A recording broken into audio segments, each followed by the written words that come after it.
Sound art is a product that is a speaker and it's art. We combine it together and we call it sound art. What makes it so unique that any picture can be your speaker? Sound art gives you the high quality sound without the ugly speaker. This isn't a picture with a speaker, the picture is the speaker. Just imagine your wedding picture uploaded onto a canvas and now it's speaking 10,000 tunes. I mean, it's a very cool concept. What we like so much about it that you can take anything that means something very special to you, upload it on the canvas, have it hanging up in your room, your balcony, wherever you want to put it, and now it's a speaker. I mean, how cool is that? It's something that we have that and no one has. No one has this product. It's just a great gift to give anybody. It's just a neat concept. Around here we say, art never sounded so good.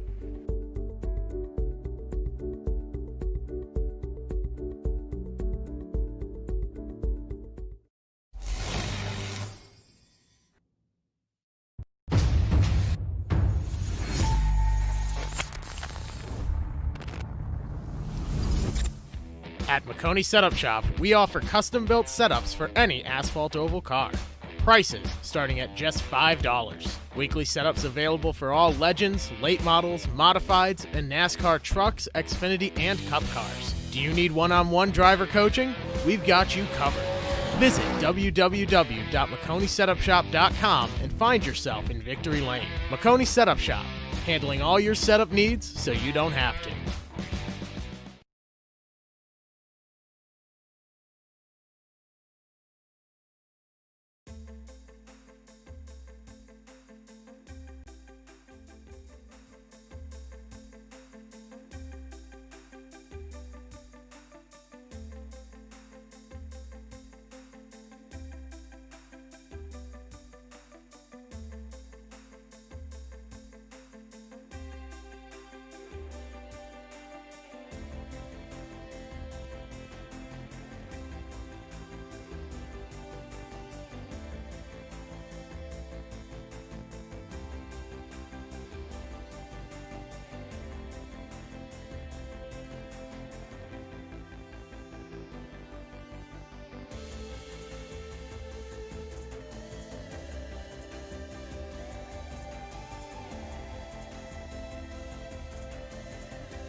There are only a handful of days in any given year that can unite an entire country as expansive and diverse as the United States of America, and today is one of them.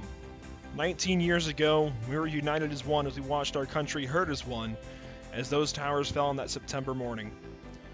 It's difficult to come up with words to explain the emotion behind 9/11, and so I'll leave off with this. From Pit Stop TV, thank you to all the servicemen and women who protect this great country, and thank you to all the first responders who are there in an instant and lay it all on the line when we need them most. And with that, welcome race fans to Pit Stop TV. As usual, we're live on Facebook, YouTube, Twitch, and Twitter tonight.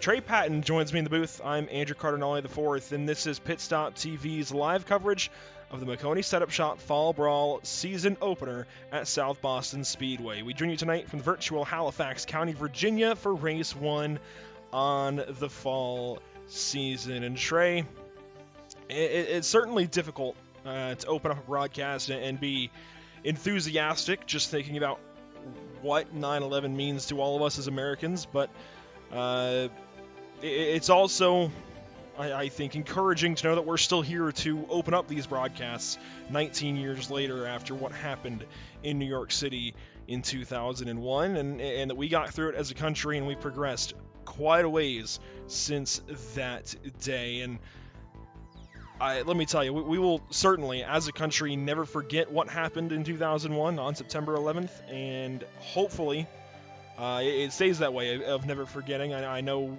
obviously, we still remember today, and even in a global pandemic, we as a country were able to come together and still have that celebration in New York City this morning. And that's pretty cool to see as a country that despite all the setbacks even this year as well, we're still united as one to remember what happened that morning. But that allows us then to come to South Boston Speedway, at least virtually, and get to have a little fun this evening as the Mcconey Setup Shop Fall Brawl opens its doors. We've got the Legends cars on tap for 30 laps to open things up this evening. We'll have some Super Late models here in just a little while. Cars are getting on the racetrack to set their qualifying times, and Brandon Holtzclaw immediately the fastest out of the gate. It's Steve Mullins second place, Jeffrey Wallace currently third, Brady Campbell, William Klingbeil in fifth place. We got a lot of new names, a lot of new faces to get used to this second season of the Mcconey Setup Shop Summer Tour Fall Brawl. Now, I guess it's not even the second season, but the second installment of short track racing here with the Mcconey Setup Shop moniker on top of it. Yeah, it's going to be a difference from saying Summer Tour to Fall Brawl, because I got into the hang of that. But as we look now, Eric Warden went to the top of the board with a 16.396. But yeah, as you said, it's going to be back here. Lots of new faces, new guys here. It's going to be a lot of fun and a lot of getting used to. But I'm glad to see cars back on track, and definitely a good place to cover. And believe me, when it comes to getting used to saying different things, I gotten pretty used to saying Summer Shootout this past summer, and then we got into the Summer Tour, and I got very used to saying Summer Tour, so much to the point where, as I was talking about the Summer Shootout on live broadcast, I said Summer Tour when I meant Summer Shootout for real racing, and when I've tried to come back and say Summer Tour now, there's been a few times that I've said Summer Shootout. It's just, you get into one groove and then another, and you mix things up here and there, but I think Fall Brawl stands out from those. Daniel Hindrae currently 4th place on the speed charts, and he's going to hold 4th place as Brandon Holtzclaw has fallen back to 5th spot in this qualifying session. A few drivers yet to take to the racetrack. Actually, Eric Steele has just gotten on the racetrack and is coming around, I believe, to set his first flying lap. Kyle Fowler will join him on the pavement here at South Boston. Jeffrey Mcconey getting onto the racetrack as well. Cody Moorecroft, Donald Fisher, and Matthew Lee yet to take to the racing surface.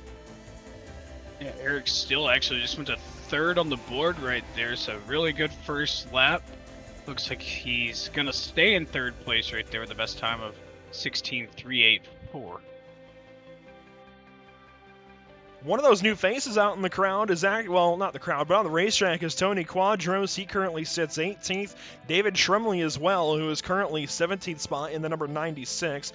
Jeffrey Mcconey comes around. He completes his first lap at speed. I'm trying to track him back down. He goes 19th at first, which, let me tell you, that's a big contrast to the first time we had Legends cars here with the Mcconey Setup Shop name on it. When we came here to open up the Summer Tour, he was pretty darn quick and up there with Parker Retzlaff. Now, he's 19th position. That's certainly a change in pace, literally, for Jeffrey Mcconey in the number 28 car. Yeah, I was honestly expecting him to set a quick lap there. Maybe he had a setup thing, an error, or maybe didn't drive the car right, or maybe just didn't get the car wound up correctly. So looks like he's going to start 19th from the looks at it now. I don't know if he's got another lap to do or not, but definitely got a lot of ground to make up. And of course, as always, you can follow along on Facebook and Twitter as Emerson Ardon brings you social media coverage this evening, taking some pictures and making things look good, putting a nice headline with that. So we appreciate his work this evening. Don't want him to go unsung. As we get ready to roll right into our race session this evening, again, about 30 laps set for the Legends. Caution laps do not count in this first race of 2 on the evening, but when we bring the Super Late models here, when we unload those in just a little while, those caution laps will count. So this first race could extend itself just a little bit, Trey, as we saw all summer long with the Summer Tour, but thankfully that Super Late model race, if it does get out of hand, will fix itself up. We get ready to roll right into the race, and let's go ahead and go down our starting grid. Starting in row number 1. Well, actually, that doesn't match up with our qualifying times at all now, does it?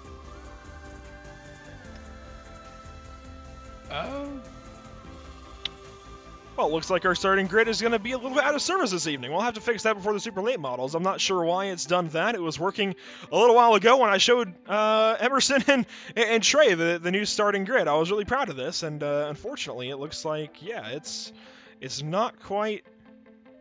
I don't think it's quite synced up. Is David Poland starting on pole? It is. Okay, so I'm tripping. Yeah, he is. It's just not showing us the position. So we're going to restart. We're going to back all the way up on that. David Poland's then. I missed him going to pole, but he will start P1. It's going to be Kyle Fowler to his outside of row number 1. Third and fourth, it's going to be Tyler Payne and Eric Steele in row number 2. And back to complete your top 5 will then be Eric Warden. Daniel Hindrae in the 71 to his outside. 7th and 8th, it's Brandon Holtzclaw and Steve Mullins. There we go. We get a position. I think that's why I was confused. It wasn't giving us positions at first. 9th and 10th, though, to complete the top 10, Gregory Moon and Joseph Ralph. Starting 11th, we have Dennis Warrens and Brady Campbell. Starting 12th, 13th, we have Luke Brown, and 14th, we have Jeffrey Wallace. Kevin Blackburn, 15th. Eric Sellers, 16th. 17th, we have David Trumley. 18th, Tony Quadros. 19th, we have Jeffrey Mcconey. And rounding out our top 20 is Luis Meglin. 21st is Matthew Kopp. 22nd is Carl Burke in the 53 car. Rolling back to row number 12, it's William Klingbeil and Lee Brumagen? That's actually, that doesn't look like it should be a difficult name to pronounce, but it kind of is. In 25th, we're going to have Matthew Lee in the 51. Cody Moorecroft, one of the stars of the Summer Tour, to his outside, starting 26th in the field. 27th, well, it's actually our admin, Billy Smith. Donald Fisher then should take over 28th, and I guess that'll be 27th, actually. He will be alone on row number 14. These cars roll off the grid and get ready to warm things up and hopefully warm up what may be a chilly fall. Who knows at this point? We've already had snow in Colorado this year, and it's only mid-September. So as we get ready to open up the Fall Brawl, we've got something, I think, 7 or 8 weeks on tap for you, a bit longer than the Summer Tour, and a lot more racing action as we have not duos, not duels for each race, but we have Legends leading into Super Late models in just a little while. Make sure you stick around for that show. It's going to be a lot of fun. Trey Patton, glad to have you here with me. We've got a field of, 27 Legends cars getting ready to battle here at South Boston Speedway. Not something you hear very often, so out of turn number 4, the pace truck will peel down to the safety of pit road, and we'll light things up, and we will go green flag racing at South Boston. We see Kyle Fowler and David Pollins lead us down into turn 1. No incidents so far as the 13 surges around the outside and takes the pass for the lead. Kyle Fowler then up to P number 1. He takes that spot with ease as David Pollins trying to fight back in second. A caution out in the back, and that's kind of commonplace at the starts of these Legends races sometimes. Starting 27 of them, that's going to happen. We've got Eric Sellers on his lid. We've got Trumley involved, Wallace involved, Mcconey as well. It's a slew of cars involved in turn number 1. Yeah, it looked like the start of that. I think the 5 of Luke Brown got turned around there, and then I think it was just a little massive. Oh, no, that was actually in front of that. Unless it was 2 separate incidents. We see, get a better look at it here. So this should lead us right into the incident happening once they exit turn 4. So there's the field exiting 4. We'll see how it all starts out. And Luke Brown gets hooked. And then they start to stack up, I think, as a chain reaction, and they all go from there. We'll see what happens to get Luke Brown hooked around, though. I'm curious as to who hooked him, because that was middle of a straightaway. And getting turned on a straightaway is never going to make a driver happy, especially on lap number 2 of 30. Oh, it was Jeffrey Wallace who got him hooked around, and then he was involved in the rest of that. And I'm trying to find some of those other drivers that piled in there with him. And, man, who was all of that? I know Jeffrey Wallace was in that in the 99. The 96 here, I'm trying to find the 96 again. David Trumley, yeah. He got hit by the 24 missing things. Okay. That makes a whole lot more sense when you look at it from that angle. Yeah, looking at it from different angles, different perspective, it all kind of just makes sense versus looking at it from afar. So, not really much they could have done there. Looks like David Polans will end up cycling out to be the race leader, so I'm curious as to how that one works out, considering I thought the race leader was Kyle Fowler, so Kyle Fowler getting the short end of that one. He's going to have to fall back to second place. We got the 1 lap completed, but I think as we didn't get the whole lap completed for the entire field, it may have reverted the field back to the original starting grid because we didn't get the entire field through that scoring loop to complete lap number 1 before we had the caution flag fly. And I think that's why it's going to revert back to David Polans being the race leader, Kyle Fowler in second place. Yeah, I think that might be right with the order, because I remember back before, even when we were covering them over the summer, when Parker was leading, and then it would put him back to third or to second. So I think we've got that right. Yeah, that would happen a lot. It would always kind of catch us off guard when Parker Retzlaff either just got by somebody or would get past or something. That was kind of rare, but usually it was him getting by somebody, he'd get set back to second place. So, with 1 lap in the books, we'll see if it counts 2. We come to the green flag restart. We are coming on to lap number 3 then of 30, and we're almost a tenth of the way through this thing. Yeah, almost a tenth of the way through as we see the battle heating up here between Fowler and Polans. A little bit of contact that looked like a little bit on the surface. Oh, and they're wrecking for the lead. Oh, man. Still green, Still piling in. Oh, up and over. Oh, my goodness. That's... Wow. I did not want to foreshadow. I don't think I've ever seen 10 or 12 Legends cars in one wreck. No. Even at the summer shootout, you don't see that kind of thing. I mean... That's a new one. At least in the summer shootout, you have somewhere to go to the inside. Here, you've got walls to each side of you, and it just turns into a funnel, as you clearly saw right there. Let's see what happens here with David Polans and Kyle Fowler out of turn. Oh, he just gets loose. Polans just gets loose, and man, there's nowhere to go. I don't know how many cars that is. Hopefully, somebody at home can count, but it's a lot. Yeah, definitely a lot. Looks like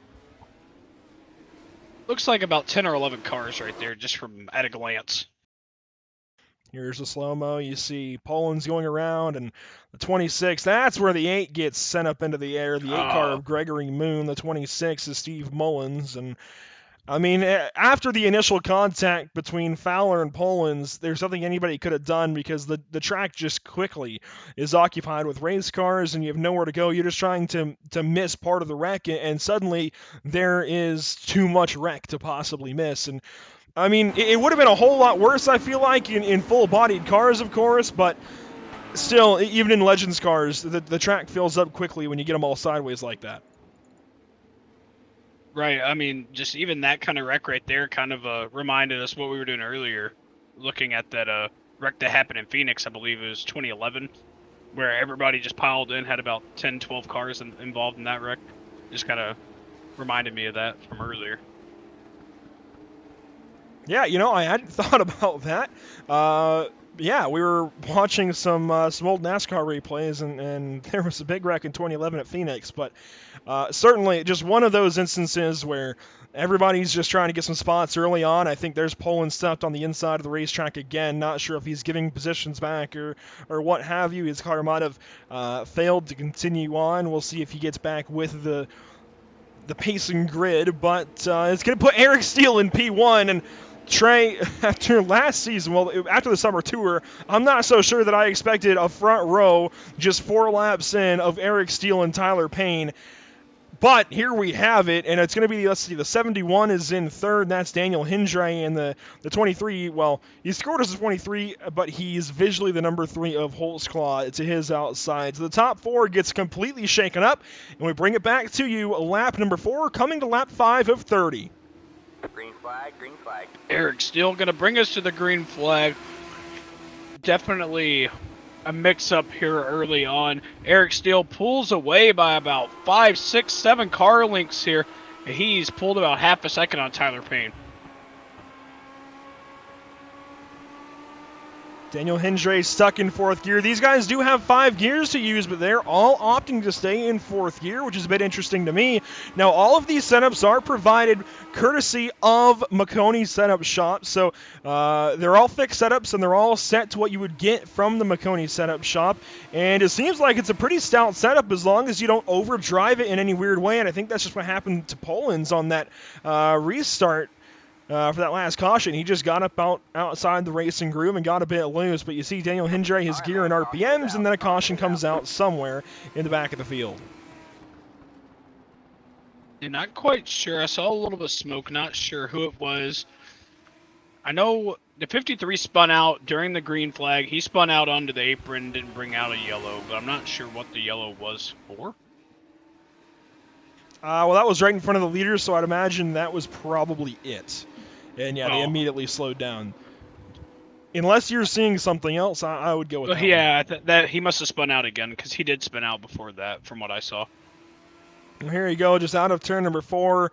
I wonder if he might have downshifted mid-corner, if he might have been running 5th down the straightaways and 4th in the corners, even dropping into 3rd to get up out of the corners, because it looked almost like, if you recall, actually another NASCAR real race reference, Bubba Wallace this past weekend at Darlington, where his car just suddenly comes around. It's almost like the rear end tweaked, because that car, I mean, it also could have just been the damage. There's obviously a lot of crash damage on that car already, but I feel like that was either a gear either being dropped or damage of some kind. Yeah, I'm not quite sure. Looking at just how he came around, it did look like he dropped a gear. But I mean, as you said, damage could have played a factor into that, but if I had to guess, it was probably dropping a gear. Because these legend cars, if dropping a gear in such high revs, I mean, just really in any car, I mean, especially this car, I mean, it doesn't take much to get these things around. No, it certainly doesn't. These Legends cars, no matter how much you tune them to be a bit more easy to drive, be a bit more friendly, what have you, they're definitely still sensitive. And especially if they ever get to using the bumpers in this series, that's when these cars really get out of hand. If you've watched the Summer Shootout or any real Legends racing and you've seen them get up on each other's bumper bars, man, it's something else. When they start moving each other around and hitting each other like that, it's a lot of fun to watch, but it can certainly get out of hand, and those cars can certainly get away from these race drivers. We haven't seen it much yet in this series, be it over the summer or even this evening here at South Boston Speedway, but I wouldn't be surprised if that changes sometime in the near future. We've got a lot of cool racetracks coming up, including, I believe, we're going to utilize the Nashville Fairgrounds. We'll have to see where that gets dropped into the schedule. But for now, Eric Steele will lead us to the lap 7, coming to lap 8 restart. Eric Steele, the race leader, Hindrae to his outside, and we're back green. Good start there by Eric Steele. Is going to lead us into turn 1 as you see him utilize a little bit of that apron. Don't want to go too far down, that will upset the car. Looks like he's going to diamond himself down to right on that yellow line, and he's going to lead another lap. Eric Steele leads that lap. It's now lap 9. They're fanning out behind him, and they are trying to battle down through 1 and 2. Eric Steele is still the race leader. Things pretty calm up front, but they start to get a bit hairy just behind Tony Quadros. It's Jeffrey Wallace leading that gaggle. Mcconey's in it as well. There's the 44 as well of Eric Warden. Luke Brown's in that mix. We saw him get wrecked just a little while ago, sporting the Mooresville High School colors in the back of that number 5. As you see there, Hindrae second place right now, just went quickest on chart, doing a great job trying to run down our leader of Eric Steele as we get the battle between our top 3 here. Brandon Holtzclaw coming up into the mix as well. Well, if you recall back to the summer, Eric Steele was fast. He just wasn't quite the fastest on the racetrack, so he was good at getting himself up the running order. He just couldn't quite always hang on to it in those heads-up battles, and it's the same thing here, where Eric Steele's good. He's just beat by better drivers sometimes, and that's exactly what's happening. Daniel Hindrae working the top side of 3 and 4. He's going to get a run out of the corner and clear the 32 for turn 1, it looks like. He's going to bring Holtzclaw with him as Steele wash up through the center of the corner there. There's a couple of different lines you could run at South Boston. Of course, you could run right down on that yellow, and you could try and hook the apron a little bit, maybe even diamond the corner, or you can run up a little bit higher. You can diamond it up there, or you can just run that higher line as it is painted, as Holtzclaw now goes to the outside of Eric Steele, loose on the bottom side out of turn 2. Here comes Holtzclaw to clear him. Yeah, Tyler Payne right behind Eric Steele there. I mean, just went from Eric Steele having about over a second lead before that last yellow, and here he is about to be passed to be put into the 4th spot. All right, man. Caution is out. And we have a caution out. Luke Brown around, looks like on the back stretch. And we'll see what happens to the number 5. Yeah, his car is pretty torn up, looking worse for wear right now. We'll see what happens, of course. He's racing Jeffrey Brian Wallace, and there it is, a little bit of contact. I think just a racing deal, but between isn't that who turned him for the first yellow? Yes, it is. Yeah. It's the same 2 drivers as that first incident. Very unfortunate to see that. Jeffrey Wallace to the inside, and he definitely deviates. He pushed up just like we saw Eric Steele go a moment ago. The 99 definitely washed up the racetrack just a little bit. I wonder if we have an angle where you can watch that from Brown's perspective. This might work, but I'm not sure if it's going to do it justice. So this is from Luke Brown's point of view, and yeah, I mean, you can just see the 99 come into frame. I'll see if I can back this up and really give a better angle, and we can. So this is going to be, of course, this is exit of 3 and 4, and you're going to watch in turns 1 and 2 as Wallace is just going to kind of push up in center and tag him, and there it is, and that sends Luke Brown around out of turn number 2, and the Mooresville High School Blue Devils number 5 is pretty darn tore up right now. In fact, it looks like he's called it quits. Actually, I'm seeing in race control he was disqualified. That's interesting. I'm not sure. I wonder if he did something after the fact. Maybe race control didn't like, because neither one of those incidents was at all Luke Brown's fault. So I wonder if he did something entirely afterwards that race control may not have been too appreciative of. Not totally certain, though, and it looks like we're coming to the restart where Daniel Hindrae will lead these guys to the green flag. It's Holtzclaw to his outside, Steele in 3rd, and Payne in 4th. We're going to wait one more lap as the pace car lights are still on. They're just doubled up a lap early. So as we are just shy of halfway, Trey Patton, it's good to be back. Oh, absolutely. I've been waiting and found out we were going to be covering them again, and I knew I had to hop back on it because I've enjoyed every second of this. Yeah, you're even, I think you're using your 1 of 2 nights off from your new job, so congratulations there. Getting back to work, I know that's a premium right now in the world we live in, but we're coming back to the green flag just about at halfway, and we get back at it. Hindrae leads across the stripe, and Holtzclaw now fighting almost 3 wide with Payne and Steele. They get it sorted out, though. Holtzclaw will lead off of that battle. All I know is that if I'm Hindrae right now, I want to see them battling in my mirror, because the more they're battling, it's just slowing them down, and that's just less things he has to worry about. It looks like they've got that singled out right now. The battle actually behind Eric Steele seems to be heating up. Well, I mean, it's being brought to Eric Steele, whether he likes it or not, because the 18 of Tyler Payne is right there and is ready to fight. You can see he got down to the inside of him for a moment into 3, but he had to kind of back out. The car wasn't totally going to stick, and he lost some time, so that brings Brady Campbell, into that fight. He's scored as the 17. He's visually the number 16. We'll see if that gets sorted out for next week. Tony Quadros has moved his way up into 6th spot. He was in the thick of it for there for a little while. Jeffrey Mcconey right behind him in 7th. Through the rest of the top 10, we have Dennis Warnes, Matthew Kopp, and Eric Warden. Yeah, I was just cycling through the field and just noticed that Maconi and Quadros were up to 6th and 7th after starting about 20th. So, I mean, they've definitely made up some ground. And there we have it. Mcconey started 19th, and Quadros started 18th position. So you're darn near close right there, right around 20th, just ahead of it. And they've made a great run through the field so far. 10 laps to go here at South Boston for the Legends feature. Daniel Hindrae leads, and they start to fight. Mcconey gets on by Quadros. It looks like, for the moment, he edges ahead across the start-finish line. Hasn't cleared him just yet. And that top line has looked great for clearing drivers, so Mcconey, fighting from the bottom, might not get it. I'm honestly shocked seeing the outside line doing as well as it is.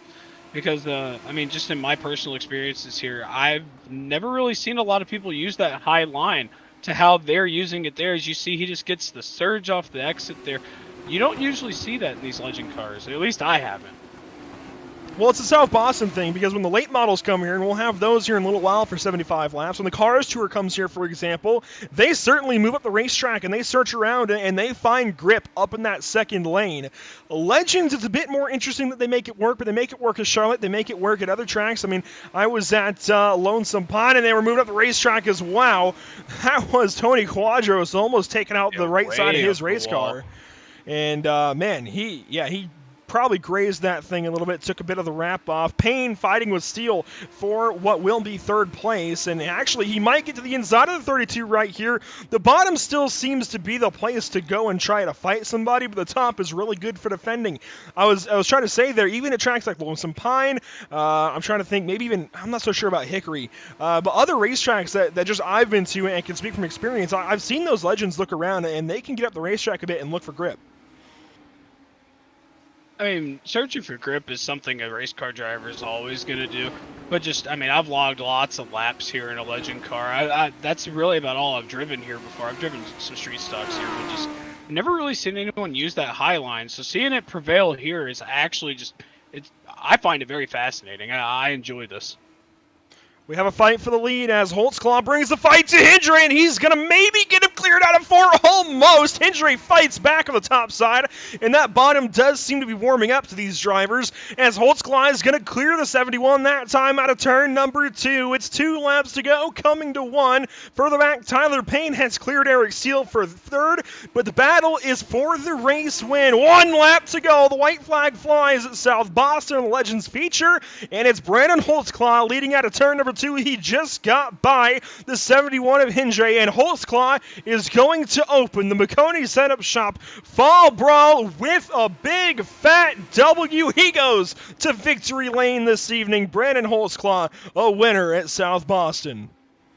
Oh, a little wrecking in the pack. But what a power move by Holtzclaw. Like, oh my gosh, I was expecting the bumper to get a little bit used there, and didn't quite get to him.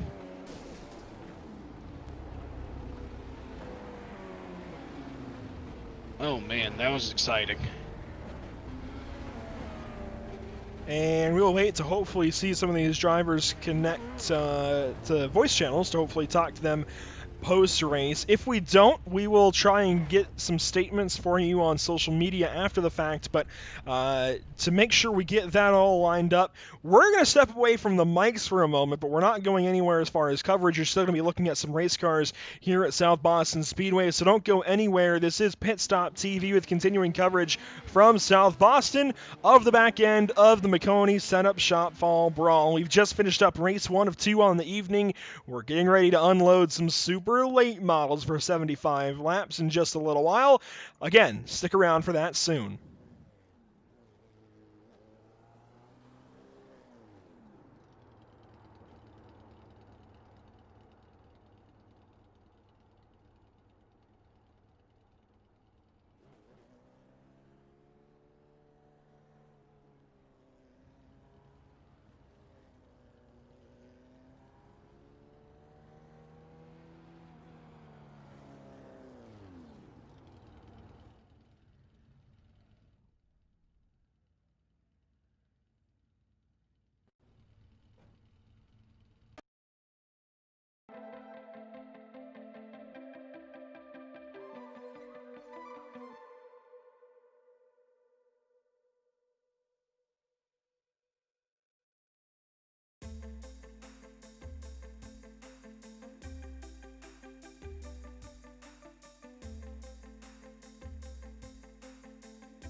we welcome you all back to Pit Stop TV. I know you didn't go anywhere, but we welcome ourselves back, I guess, to the mics here, Trey. We were talking off camera there for a moment, or off mic there for a moment, about how much fun that first race of the evening was, and it's only going to get better this evening and this season, as we have a lot of great short track racing ahead. And we're going to talk to some of the stars here in just a moment of the Mcconey Setup Shop Fall Brawl. We're going to lead off with race winner Brandon Holtzclaw. Trey, I'll turn it over to you.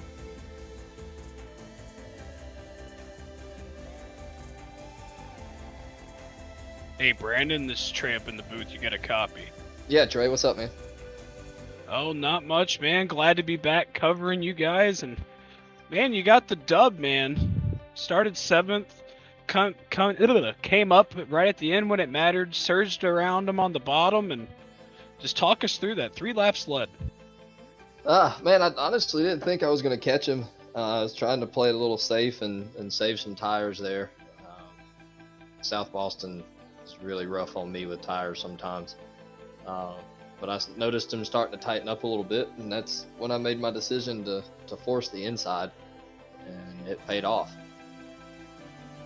So I saw a lot of guys going up the track to use the outside to their advantage. Personally, I run the line.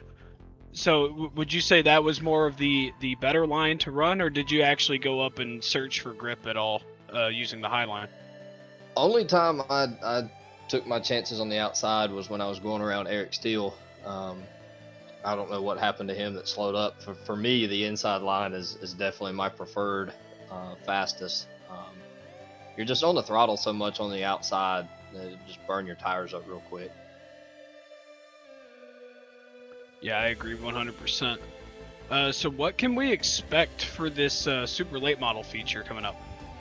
Honestly, I have no idea, Trey. I did a couple of our practice races as far as race control, and they look pretty good. The last one we did, unfortunately, I missed it completely, so I don't know what it looked like. I think it's going to be fun. Big thing is for the guys running both series is going to remember the width of the cars. That super late model obviously is a bigger car, and you got to remember that you got to come off the corner a little bit different. That's going to be the hardest part for me, I know. But I think it's going to be awesome, and we got a good group of guys this season. Yeah, I've been looking forward to doing this, and I had a heck of a time covering you guys last time. And then, you ended off the last part of the summer tour with some pretty good momentum, and here you are going into race 1 with a W. Oh yeah, it's awesome, man, and it's for me, it's a totally different point of view now. Tyler brought me in as an admin for this season, so doing all that extra behind the scenes work on top of practicing for races and getting lines down and all that was a lot of work, but it's paying off, and I'm really enjoying both sides of it. So we'll looking forward for an awesome season this year. Well, we are definitely looking forward to covering it. Well, hopefully we'll be talking to you again, but if not, who makes it happen for you, man? Oh, man, I definitely want to appreciate Jeff Mcconey and all he does for this league we've got going here, and all the sponsors that me, Tyler, and Jeffrey have acquired over the past few weeks to assist with all this going on, and you guys for definitely hosting the show and broadcasting it for us. I think that all that helps us out a lot more than what you guys think it does. So, well, hopefully we'll be talking to you a lot more this season, man. We appreciate you coming in here and taking the time to talk to us, and we hope to be seeing more of you, man. Oh, absolutely. You guys have a good night. We'll see you in the Super Lates. All right, that is our Race 1 winner of the Legends Series, Brandon Holtzclaw. And we'll move right on down the line. It looks like we won't have second place finisher Daniel Hindrae, but we do have Tyler Payne, who finishes third. And Brandon Holtzclaw talked a bit about this guy as well as being one of the other admins of this series, trying to get things together. And Tyler Payne, we welcome you back into the Pit Stop TV booth for the first time in the Fall Brawl. And you end up finishing third this evening at South Boston, but it was pretty hard fought. Yeah, man, I think I waited too long to go there at the end. the first couple laps were kind of rough. Lots of cautions. I was definitely not expecting to go the last 15 laps green. So I think I burned the right front up in a couple warm-up races we had. So I was trying to keep the tires under it, and then I didn't get lucky with the caution there at the end. But I definitely feel like I had something for him. Yeah, we saw you fighting there with Eric Steele right at the end, and the two similarly painted cars, I guess you could call yourselves teammates as well, making passes at the same time. We saw your teammate Holtzclaw go by on the bottom. How did you get by Eric Steele for third place? Yeah, man, I saw them go on the outside. I was trying it for a couple laps. I didn't seem to have the grip that the other guys did up there, so I kind of had to set him up for a couple laps. He's a good guy, real quick driver. Definitely hard to pass, so I had to time it perfectly and set him up coming off to get under him. And it ends up working in the end to get onto the podium. Looking forward to the supers in just a little while as we unload those for 75 laps here at South Boston. It's a totally different game, and Brandon mentioned the width of the car as being the biggest holdup if you're running both races. What do you think it is for you? Yeah, I'd agree. Much more horsepower as well. You really got to control the throttle in those. In the Legends, you can kind of get up on it. In those, you really got a eggshell of throttle coming off. So you should see a lot of guys getting loose coming off the corner. And then also the width, man. In the warm-up race, we kind of tore down the straightaway walls coming off, just not being used to the width of the cars. Should be a fun event though. I know Daniel's pretty quick in them. It's my first super late model series. I haven't really ran the cars too much, but hopefully I'll be up there again. Well, as we get ready for that 75 lapper, do you think he'll repeat, be talking to us in just a little while? I'd hope so, man. With Parker Retzlaff out for week 1 due to his ARCA race tomorrow, I'm hoping that plays in my favor and I'll be up there. Well, it worked out for you when he was running late models last season to get the championship in the summer tour, and we'll see if it works out for you if you can capitalize on it this week to open the season up. Best of luck to you in just a little while. Thanks, brother. Appreciate you and all that you do for us. Thank you. And thank you as well. That's Tyler Payne wrapping things up in his post-race interview after our Legends race on the evening.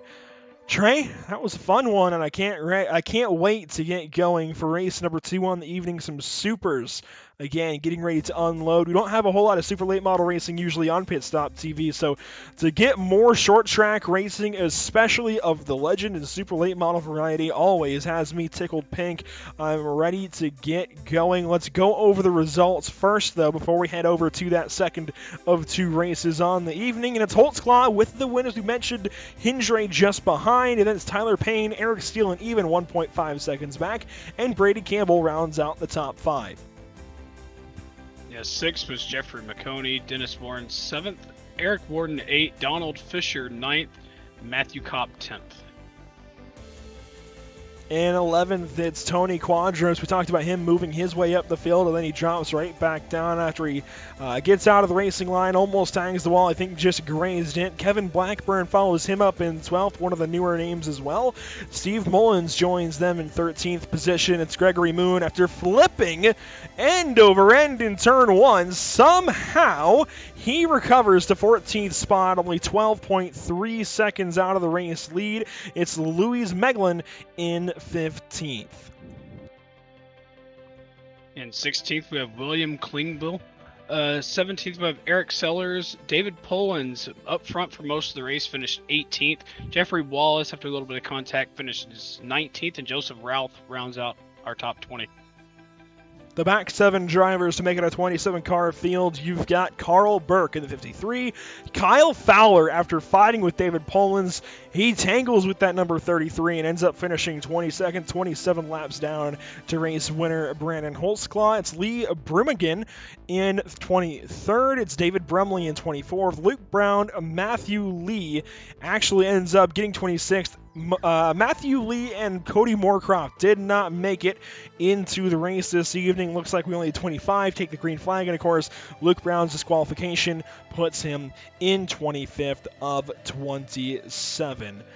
We thank you for tuning in for the first portion of the evening, but again, do not go anywhere. We have a lot of racing coming up in race number 2 on the evening. It's going to be a lot of fun. Super late models at South Boston always is. We'll see you there. This is Pit Stop TV with continuing coverage of the Mcconey Setup Shop Fall Brawl.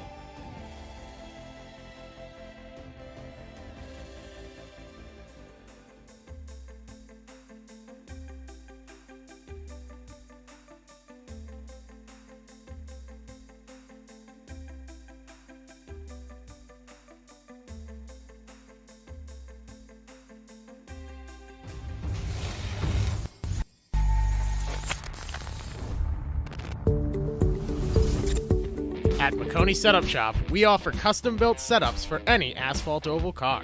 Prices starting at just $5. Weekly setups available for all Legends, late models, modifieds, and NASCAR trucks, Xfinity, and Cup cars. Do you need one-on-one driver coaching? We've got you covered. Visit www.mcconeysetupshop.com and find yourself in Victory Lane. Maconi Setup Shop, handling all your setup needs so you don't have to.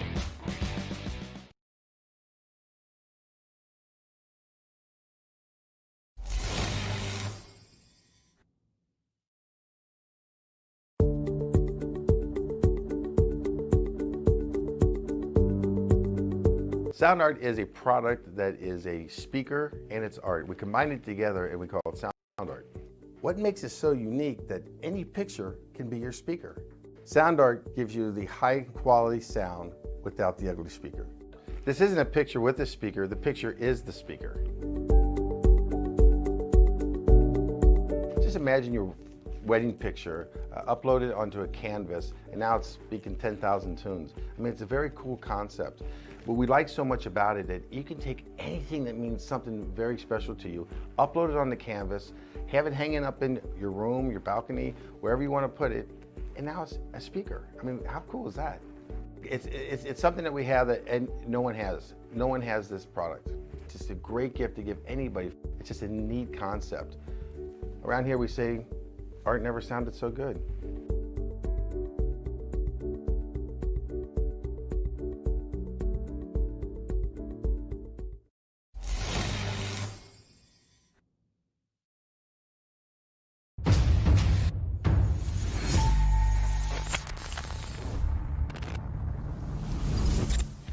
At Maconi Setup Shop, we offer custom-built setups for any asphalt oval car.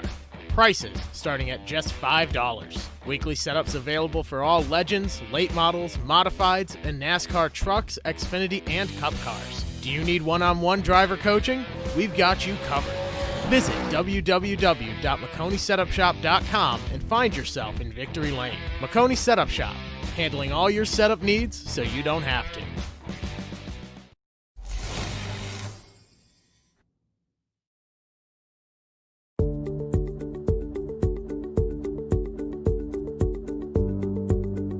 Sound art is a product that is a speaker and it's art. We combine it together and we call it sound art.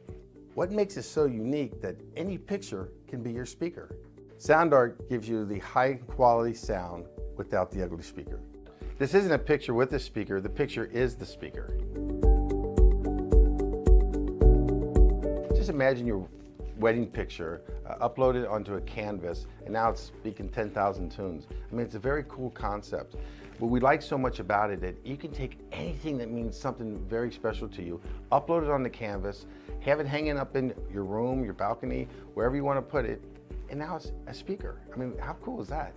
It's something that we have that and no one has. No one has this product. It's just a great gift to give anybody. It's just a neat concept. Around here we say, art never sounded so good.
We welcome you all back to Pit Stop TV for now continuing coverage of the Maconi Setup Shop Fall Brawl opening round at South Boston Speedway.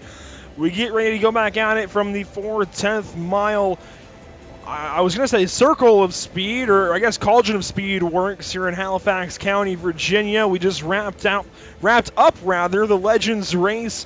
Daniel Hindrae just barely gets passed by Brandon Holtzclaw for that race win. Tyler Payne in third. But before we get into the super late model race, we got to thank those who support us. And for that, I'll turn it over to Trey Patton. Definitely got to thank the guys and gals that help us keep the lights on. So first up, we have Tucson Sound Art. Your picture, your music. You provide the image you want, and they'll create a beautiful framed, high-quality canvas with a built-in Bluetooth speaker. With Sound Art, you get the best of both worlds. Visit TucsonSoundArt.com for additional info. Now, who wouldn't want that? That's pretty cool. Next up, we got Permanent Makeup in Maine. When it comes to your appearance, you deserve the best care that money can buy. At Permanent Makeup and Cryo in Maine, the owner, Ashley Boyer, is a certified micro-pigmentation specialist who provides professional, safe, and personalized services. You can contact Permanent Makeup and Cryo in Maine at permanentmakeupinmaine.com or call or give them a text at 207-358-8683. Again, that number is 207-358-8683. If you're looking for the best solutions from your permanent makeup concerns, give Permanent Makeup and Cryo in Maine a call today to book a consultation. If you visit their Facebook page, Permanent Makeup and Cryo in Maine, the and is with an ampersand, you can enter one of their monthly giveaways. Enter today. Who knows, you might just win one. And lastly, we need to thank our partners at Whiplash Media. Pit Stop TV's new parent organization, Whiplash Media, specializes in various sim racing resources such as paint schemes, stream overlays, and iRacing camera packs like we are seeing right now. Whiplash Media is also working on their presence in real racing, offering services such as photography, social media management, and PR. Find us on Facebook or go to whiplash-media.com. Thank you for that, Trey. We also want to thank some series sponsors. We don't have plugs for them right now. We'll work on getting that for next week. But, of course, the Mcconey Setup Shop have been showing their commercials throughout the evening, so I'm sure you've seen those by now. If you've been watching even for 10 minutes or so, you've probably seen one of the times that we've played that. The Mcconey Setup Shop has really been a great partner lately. They don't sponsor Pit Stop TV directly, but they pick up, obviously, the namesake of this league. They sponsor this league with all of the setups that these guys are running this season. A lot of prizes for these guys. They've been great to us. They've been great to Tyler Payne and the folks here in the Fall Brawl, and we can't wait to see where things go. Tyler and I, before this season even started, Tyler and I were already brainstorming for the future, so that only tells you where things are going. Of course, there are other partners, not just the Mcconey Setup Shop. We also want to thank Diecast by Bobby. You can find them on Facebook. And it seems like we also have Mullins Painting to thank. I'm not sure if that's on iRacing paints or real painting. We'll have to get clarification for that for next week. But Mullins Painting, you can look them up on social media, as well as 4X Graphics. And, of course, Power Crunch Protein Energy Bar. We actually do have a plug for them. I'll read that real quick then and tell you about Power Crunch. The third, well, not the third round, but the Mcconey Setup Shop Fall Brawl is fueled by Power Crunch Pro, the iconic cream-filled wafer protein energy bar with 20 grams of protein. This is protein reimagined, and again, all of those partners doing a lot for our friends at the Fall Brawl and Summer Tour a little while back, and hopefully a lot more seasons to come, different series to come in the future. The Legends cars have been kind of the staple, yet the super late models are managing to headline this Fall Brawl season as we have a 75 lapper ahead. We've got about 5 more minutes of practice or so, and we'll get into qualifying and subsequently the race. And Trey, we just saw a heck of a Legends feature to get things going. The super late models, there are a lot of them. In fact, I'm looking at 27 that have taken a time so far. That's a lot of late models. That would even be a lot of late models for a Cars Tour race here. Yeah, definitely a lot. And these cars are going to be, I mean, as we're seeing here, They are slipping and sliding. Definitely going to be a lot to handle here as we see some cars going around in practice. The bumper is going to be used a lot here, as you mentioned, or as Brandon and Tyler Payne mentioned in their post-race interviews in the Legends race. That's going to be they got to be a little more careful here because these cars are a lot wider than those Legend cars.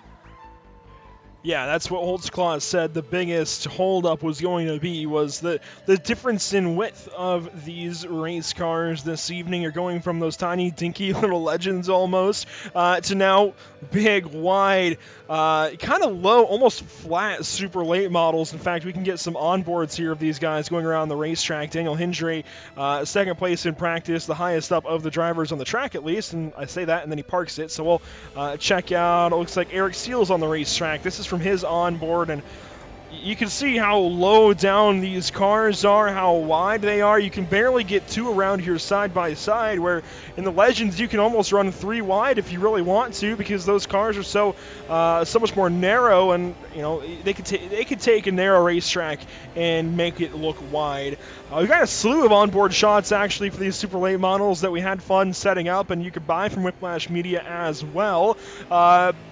I want to really lead off with this. This is a really cool shot of the left front brake rotor. We can get a feel for how much these guys are braking and just how much stress those brakes are under. You can see them get almost yellow in the corners here and then cool back down to kind of a red and then orange as they start to get back on the brakes, almost into yellow once more. Some really cool shots that we have to work with this evening and show the action from, as well as this. We've seen this in testing a few times in some promo videos. I've seen it from Kyle Busch, Noah Gragson, and others, where you can get right up on the wall at Darlington or Homestead, for example. It works best at a track like that, where you are up on the wall, but even on the straightaways, you see how close they get right there, Trey, and it really just helps keep things exciting with these onboards. Usually onboards can either be really good or kind of stale, but I feel like this is a pretty cool one. Yeah, this one for sure, and then you beat me to the brake rotors, man, because I've just been looking around and just watching these brake rotors light up. But definitely, you can see there, it's just lights up and then goes back a little brighter and just darker. And just even looking through the corner, just from different, like even like a TV view here or there, like even right here, like you can see that the orange right, not the car, but behind those green wheels right there, just. It lights up, especially right there on that 5 machine. I mean, it lights up, and it's definitely something to see.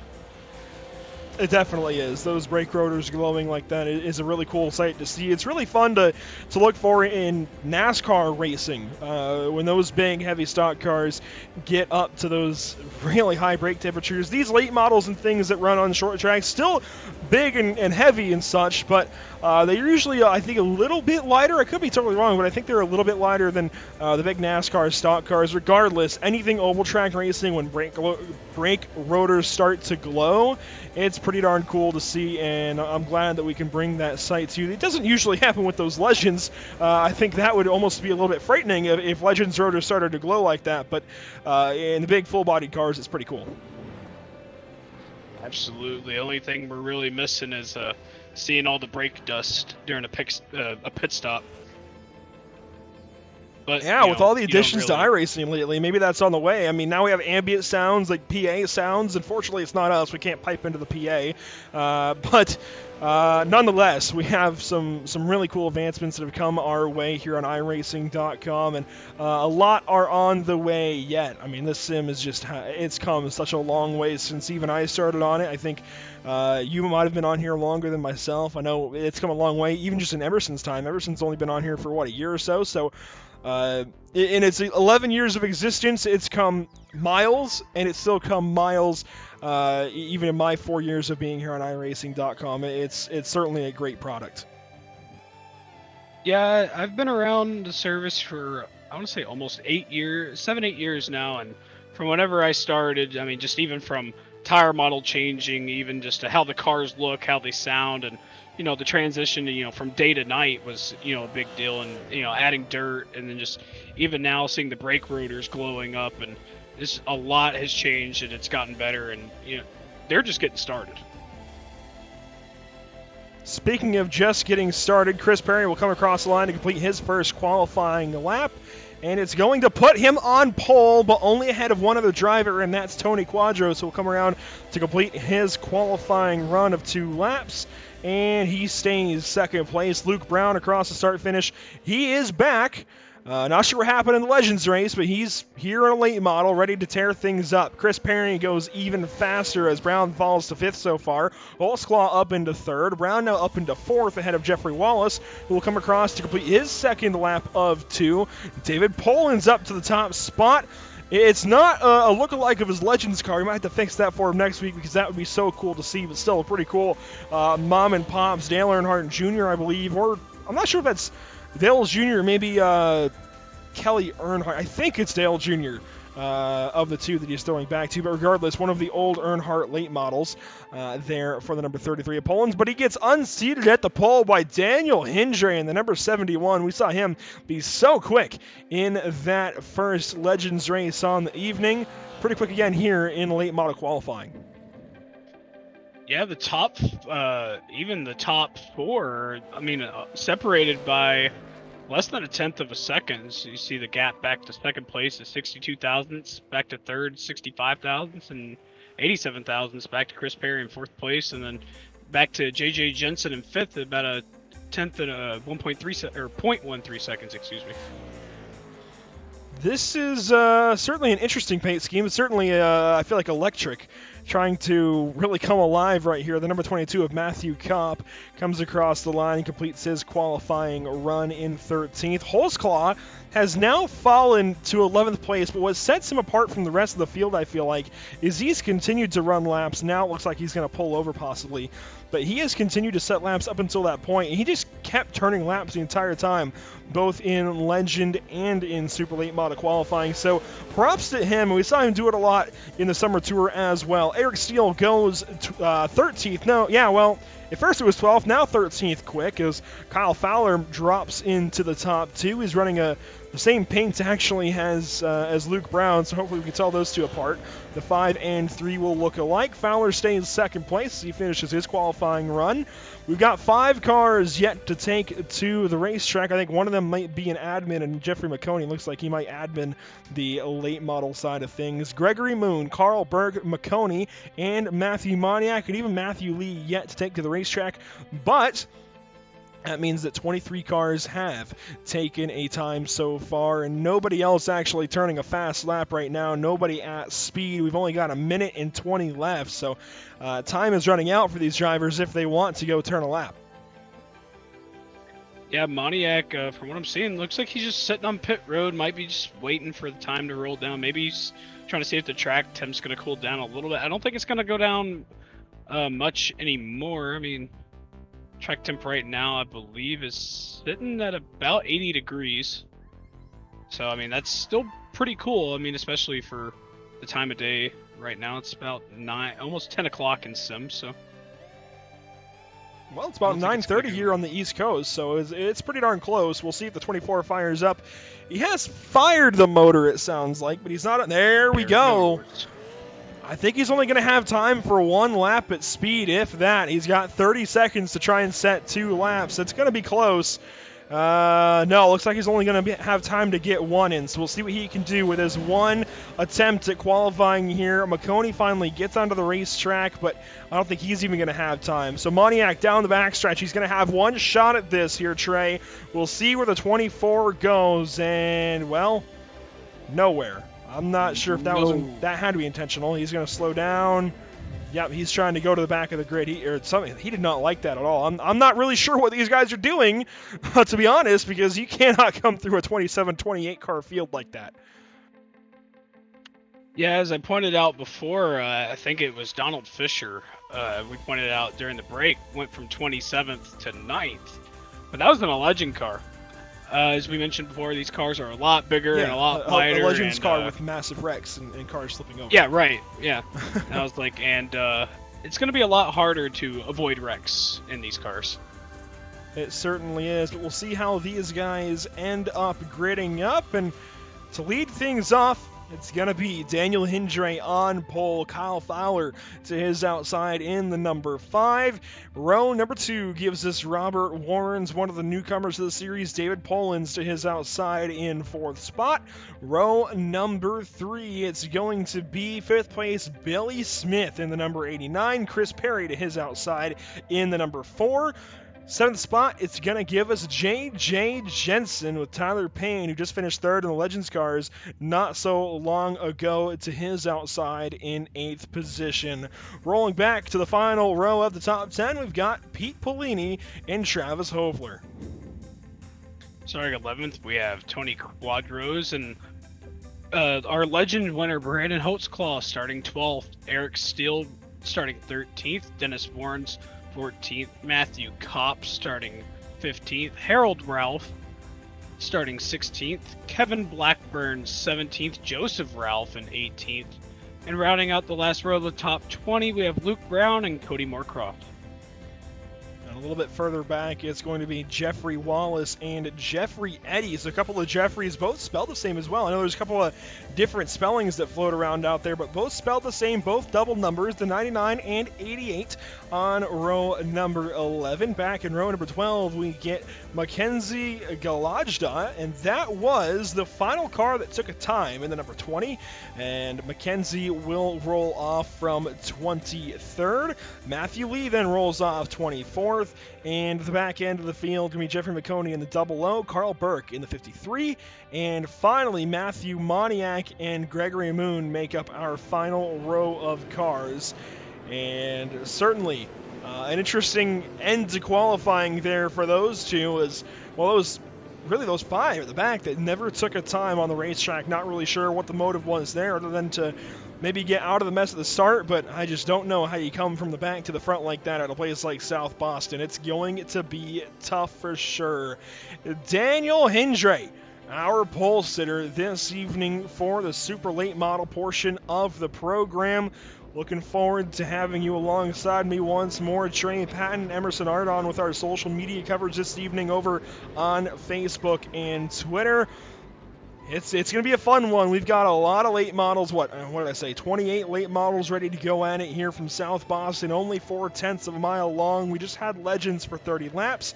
These caution laps do count, though, so even if it turns into a mess, it'll get over with rather quickly. Hindrae, our pole sitter, leads us to the green flag, and we're at it for 75 laps at South Boston. Hindrae and Fowler lead us down into turn 1 as we see single file between the top 3. Daniel Hindrae is going to lead lap number 1 pretty easily. The whole field, for the most part, getting mostly single file, but it's a battle. P1, P2, Hindrae and Fowler right on one another. They battle side by side a little further back. That is the 89 of Billy Smith getting on by the number 4 of Chris Perry. Some new names here that we'll have to get used to. The 00 of J.J. Jensen the 3rd gains a spot to Chris Perry. Chris Perry hanging on to the outside, though, just ahead of Tyler Payne. The battle for the lead hasn't really shaken up just yet. 3 cars in a single file line. It's Hindrae, Fowler, and Warrens, the top 3. Yeah, Warrens just ran the fastest lap of the race there the last time. I mean, I know we're only on lap 4, but definitely showing some speed here early on. As the top 3 within half a second of each other, pretty quick right now as we're actually on board of Robert Warrens. And we talked about the line option being a situation for these drivers to navigate. Of course, you can run right down to the bottom. You can try and hook that apron a little bit, de-wedge the car, and get it to hook. Or you could try and go up the racetrack a bit and defend and kind of leave the bottom open, but actually kind of carry more momentum down the straightaway. And already we're seeing these guys move around a little bit, trying to find what works for them. But right now it's single file towards the front. Polans is in 4th, Billy Smith in 5th in the LSR TV. And, well, it just says swag on the side of the car, but he gets the inside of Polans for a moment. And he's got Jensen right behind him in the number 02. Chris Perry on the back end of that number 02 breast cancer awareness super late model. Payne looks to the inside. He sticks his nose in there at center and is somehow going to make it work for the moment, but he can't quite stay there on exit of the corner again. That top line carrying momentum on exit. Yeah, I thought he was going to put the bumper to him there. Got a little close to it, but I think it might be a little early to see that. See some of these cars using that apron, as we saw a little bit, some people doing that in the Legends race, as you mentioned, also using that top line to defend. So we see, I think that was David Pollins using that top side. He is defending up there. Another driver having to defend right now is Pete Polini in the 51 car, defending that ninth spot from Brandon Holtzclaw. Holtzclaw, the hard-charging Legends winner from just a little while ago. He is currently in 10th, trying to move his way up. Tony Quadros, that is in 11th spot, just ahead of Travis. Hopefully we got some more cars mixing it up back here. Moorecroft side-by-side with Matthew Cobb, a couple of guys that heated things up for the summer tour, and a caution somewhere on the racetrack. It might be up ahead here. Holtzclaw slowing down. Might have been actually behind, as it looks like possibly. Yep, Gregory Moon turned around at turn number 3. So the mom and pop's number 8, not having a great start to the evening. Yeah, at first I wasn't quite sure. Oh my gosh, good thing I was in the pace car. But it looked like Tony Quadros actually had some contact on his front end. Looks like Jeffrey Wallace. Oh, it was a big chain reaction, it looks like. Moniak gets involved despite starting from the rear of the field. Again, you can't always avoid things from the very back. And we'll take another look at how this all comes to be. The 77, that's Blackburn slow there. Luke Brown goes to the inside. They stack up behind. Jeffrey Wallace and Moniak are in that. Then Blackburn just knocks the wall down. Yeah, that was my mistake there. I got Quadros confused there. Looked at the wrong number, but yeah, definitely a chain reaction thing there. Hit the outside wall and just bounced off and sent the 8 into the inside walls. We'll get another view there. And then, yeah, he was just trying to get back going and ends up spinning the car around in turn number 3. Great job by everybody else to avoid that. All the leaders came by that rather quickly, and they all dodged and stay out of trouble. Because that could have been really detrimental for all of these guys. Of course, Hindrae leading the charge would have been the first one on site, and then Fowler got on by Warrens, Poland, Smith, and more, all taking very evasive action early in the going. We thank you for tuning in, of course, to Pit Stop TV this evening. We've had a few hiccups getting things back dusted off for the Mcconey Setup Shop Fall Brawl, but all things considered, it's been a great evening of racing. And despite the dust-ups on the racetrack as well, it's been some solid on-track action. Absolutely, 100% solid action all night, and we're just getting started. Excuse me.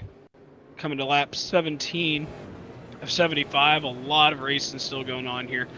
Hindrae still got the lead here. Fowler not too far behind him once we go back going green here, and I expect a lot of action to just even come to play here. And it looks like we have extended this green flag, so we'll not go green this time. We stay yellow for at least one more lap. They were getting ready to go, but just want to make sure the whole field is formed up here. It's lap 17, coming to 18.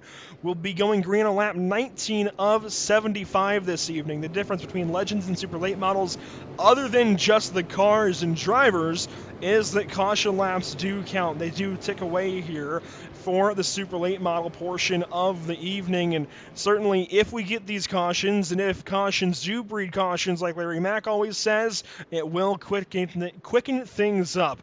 Not that I expect a caution fest, but it could help this evening. Hindrae going to lead to the green flag. We're back at it at South Boston for the opening round of the Fall Brawl. Yeah, excellent jump there. Almost some contact further back in the field. Thought they were going to wreck into one there as they get slowly through there. Hindrae got a good jump and jumped to the outside to get that defensive line. As you see now, he's pulled about 0.3 of a second. They're fighting throughout the entire top 5. Poland's has company. Jensen all over his back bumper and almost got to his outside. Billy Smith just behind that battle. Tyler Payne side by side with him. Then it's Chris Perry in the number 4. Again, getting used to those new names That's going to be Pete Pellini in the number 51. Right behind that, he's got company from Holtzclass. The entire top 10 just about the same. Maybe it's slightly different from when we last left off with these battles, but they're all still going at it, mostly single file. Poland's trying to defend from Jensen. Meanwhile, the top 3 all still in a single file line. As we see coming across the stripe here, lap 22 of 75. Fowler still trying to run down Hindrae. As we see further on back through the pack, things are getting pretty singled out here as we're looking again at the battle for the lead here. Warren's not too far behind this battle, sitting in 3rd place, kind of in the catbird seat here, about 0.6 of a second behind the leader. Yes, this front battle spaced out by almost 2/3 of a second now, but Fowler only a 1/4 of a second back of the number 71. We're trying to stick with this lead battle for now as we come to the 3rd mark through this race, and a caution does fly further back. Cody Moorecroft, and you said it, big pile up in turn 1. This whole field has to stop. Hindrae comes to a sliding halt, as well as everybody else behind. Oh man, Moorecroft pulled away, and he's trying to get going, but everybody having to stop and check up, and oh man, that's the problem with these narrow racetracks sometimes, is when they do wreck big, it's difficult to avoid and difficult to drive on by those wrecks even well after the fact. Moorecroft, it looks like a victim of circumstances, maybe with nowhere to go. No, he's going to trigger this. He ends up getting loose to start this all off. And a big junk him up in turn 1. Was that Moniak involved again? That I'm not too sure about.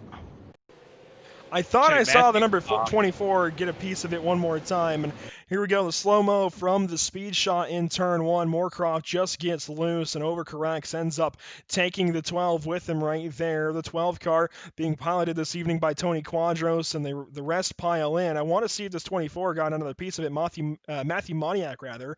And he might have just gotten a piece of the 99. That's what I'm looking for, is if he got a piece of Jeffrey Wallace while Wallace was getting caught up in it. So we'll go to the onboard here, the 24, because this might be a little bit selfish of me, but prove a point that sometimes when you start at the back, you're still going to get caught up in things. You see it all happen up ahead of him, and yep, piles right into the back end of Wallace. And knowing Matt, he might give me a bit of hell after the race, but I got to razz him up a little bit.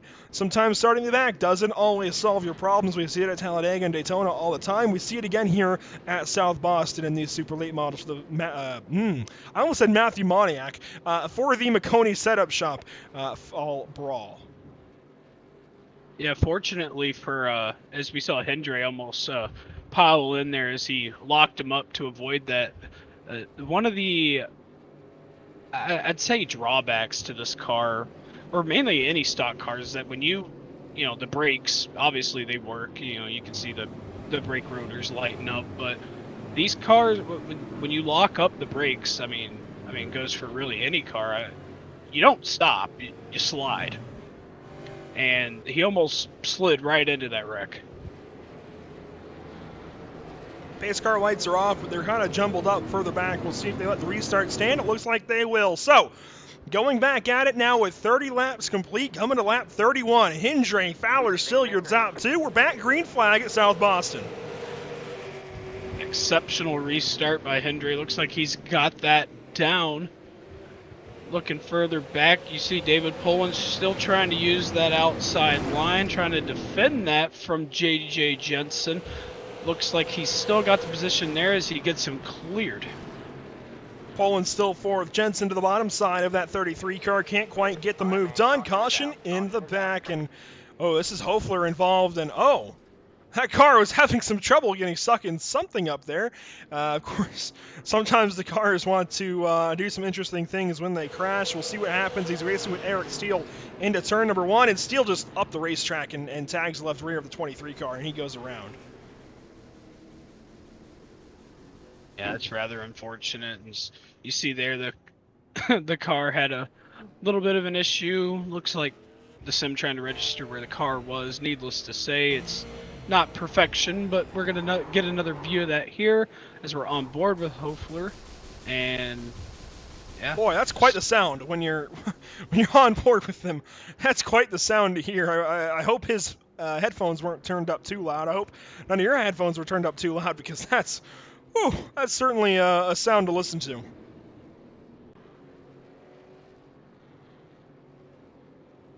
Yeah, definitely not a sound you want to hear often or even really at all, but unfortunately we have come to that conclusion. But needless to say, he drives back from that. Looks like he's still on track, maybe trying to get some damage fixed on that machine.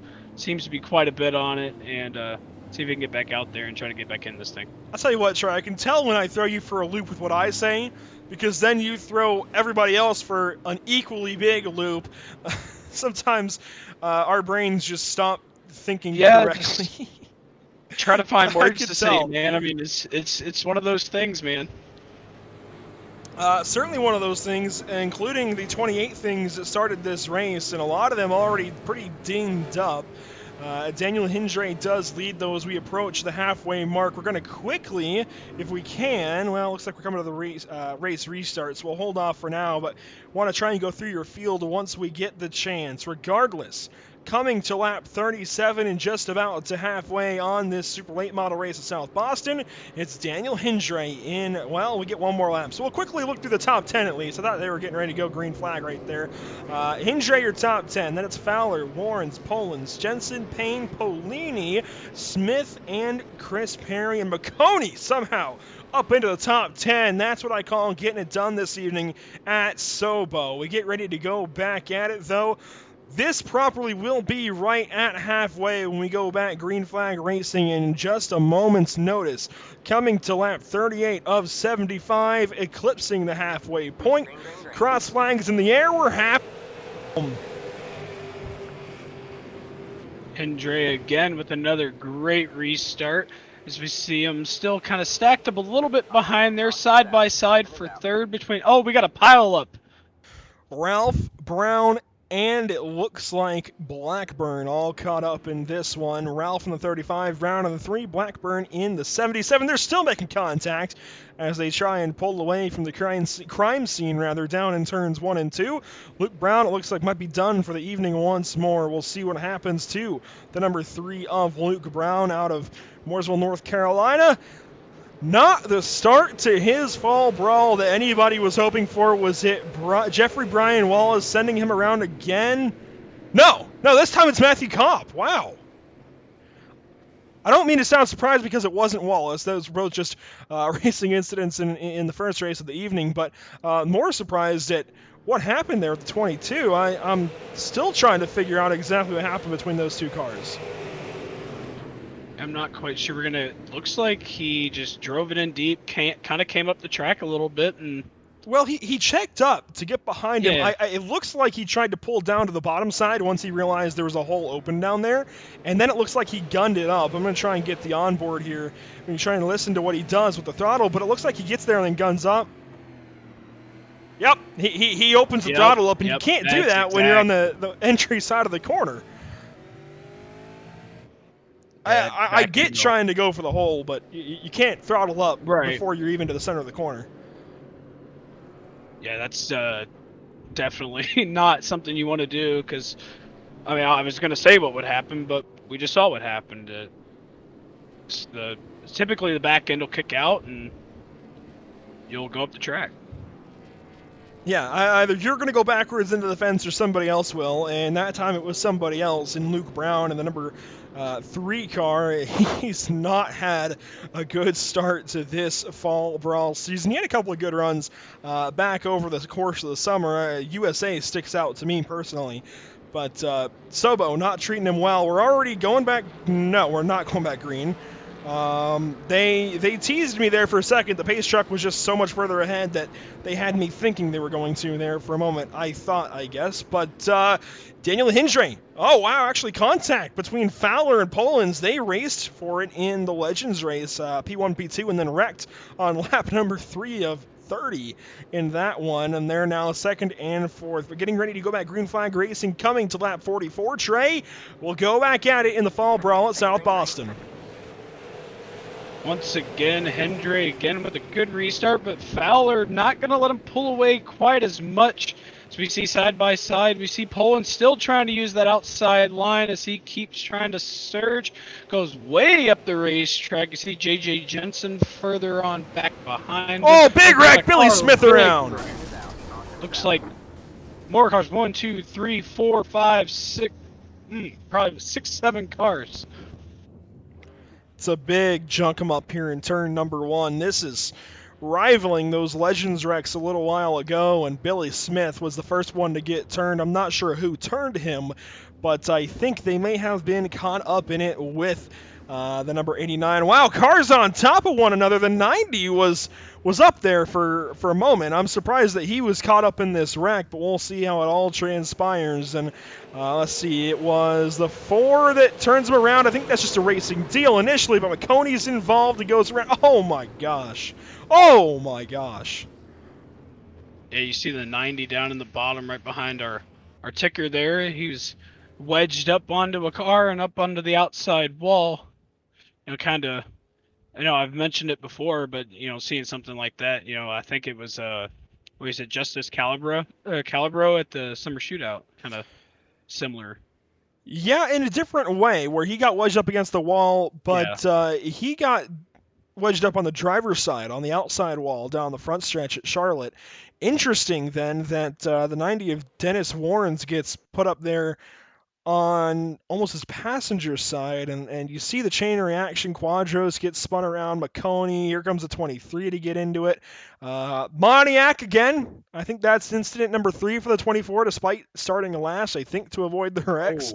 The number 20 and 20. Yeah, Mackenzie Galajda and Moorecroft, actually, Matthew Kopp, Jeffrey Wallace, the 8 car as well of Gregory Moon. Man, it's a big one there in turn number 1, and unfortunately that's going to halt our progress.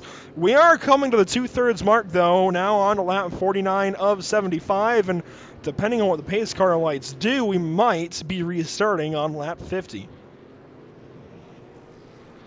Yeah, definitely been exciting nonetheless, for sure. I mean, yeah, we've had some wrecks, but what do you expect when you bring 28 late models to a place like South Boston? Yeah, it's certainly tight quarters racing for sure.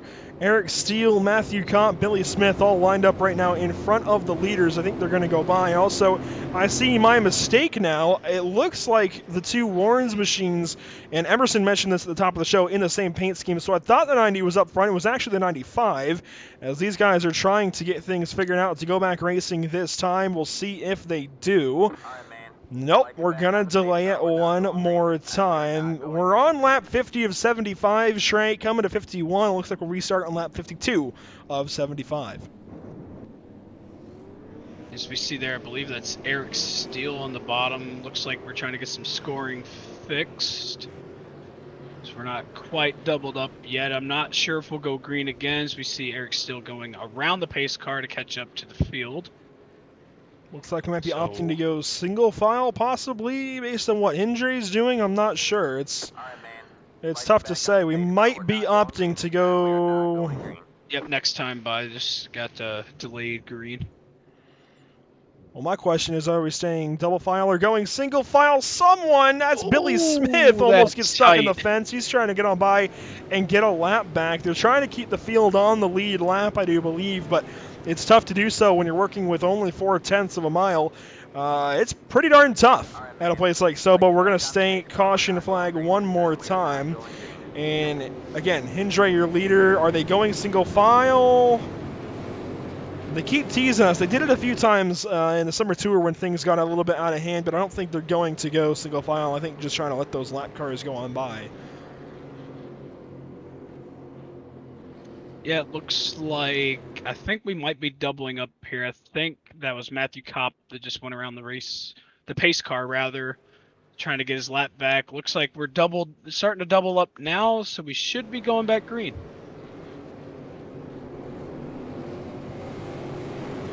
So it's lap 53 of 75, coming to 54 of 75. We'll go back. Green flag races. Hindrae lights up those rear tires, and the 5 of Fowler goes with him.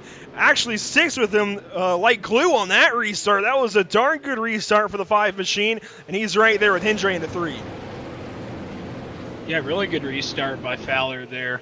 I think he'd gotten used to where Hindrae was going to start going, and either that or maybe the tires are starting to wear a little more to where he couldn't get that much of a push. As you see further on back, little still side-by-side action further on back behind. Looks like, not quite sure who that was. I think that was around Jeffrey Mcconey. Well, Poland's actually stole 3rd place a little further forward on the outside of Robert Warren. So we saw Poland's get that spot, work the top side so well in the Legends race. And of course, the caution flying further back. It's Holtzclaw and Mcconey around in turn 3. And man, cautions definitely breed cautions. These two were already damaged back here, already being involved in yellows, and just racing room ran out. You know what Holtzclaw said in his post-race interview after the Legends show? He said that the biggest issue for these drivers running both races would be getting used to the width of the cars. And that's exactly what bites him right here out of turn 2. Yeah, it looks like Mcconey, I'm not sure if he came up the track or Holtzclaw came down. Regardless, the contact got Mcconey a little bit sideways, and as you see, he was trying to save the car, and fortunately just ran out of room and took out, looks like Holtzclaw himself, and I'm not quite sure. It looked like somebody else may have gotten involved in that. I'm not quite Moorecroft sure. and Brown piled in there after the fact. And I think they may have incident out of this. Because, yeah, there's Moorecroft spinning, and then... Oh, actually, it might not have been Brown. It might not have been Brown. I think it was a 20 car with Mackenzie Galajda that exits the racing surface or something or other. Either way, big troubles for these two out of turn number 2. I want to see if we can get a better look at it here in just one moment. I'm not sure. Let's see, who was behind them? I guess I can do it the old-fashioned way and get to, it looks like the 23, and I want to watch it from his perspective right here in slow-mo. Definitely, I think Holtzclaw was just trying to take a more shallow line out of the corner, and Mcconey came up, I think, expecting him to be higher up the racetrack, and they just wrecked it from there. Man, I mean, that's short track racing sometimes, unfortunately.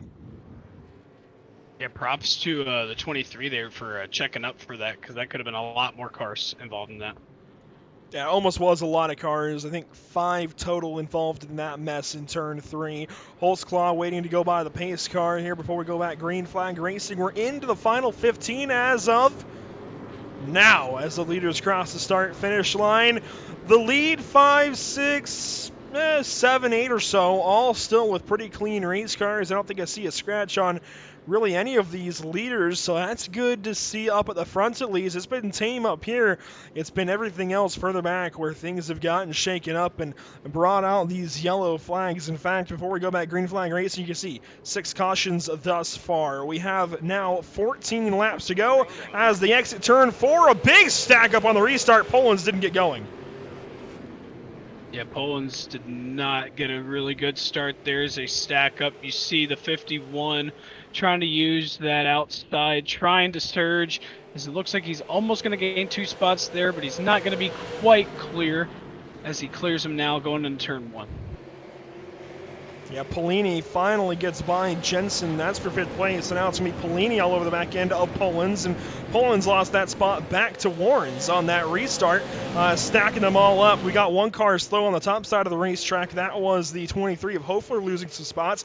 Meanwhile, Hindrae has company right now as we near 11 laps to go this time by. I almost said Ricky Fowler, the golfer, but rather Kyle Fowler. Sticking with that 71 car. He's right with him through 1 and 2. Yeah, he's been sticking pretty close to him for this entire race. So we're looking from the back bumper of Daniel Hindrae here. You see Kyle Fowler all over the back bumper as he gets a surge out of turn 2. As we're going down the back straightaway right here, coming out of turn 4, you see him hooked down to the bottom. Now we're looking at Robert Warren's on board of the leaders. 9 laps to go that time. We're coming to 8 laps to go across the stripe this time by. And they continue to fight it out a little ways further back. J.J. Jensen trying to go on by Pellini. He might just get it.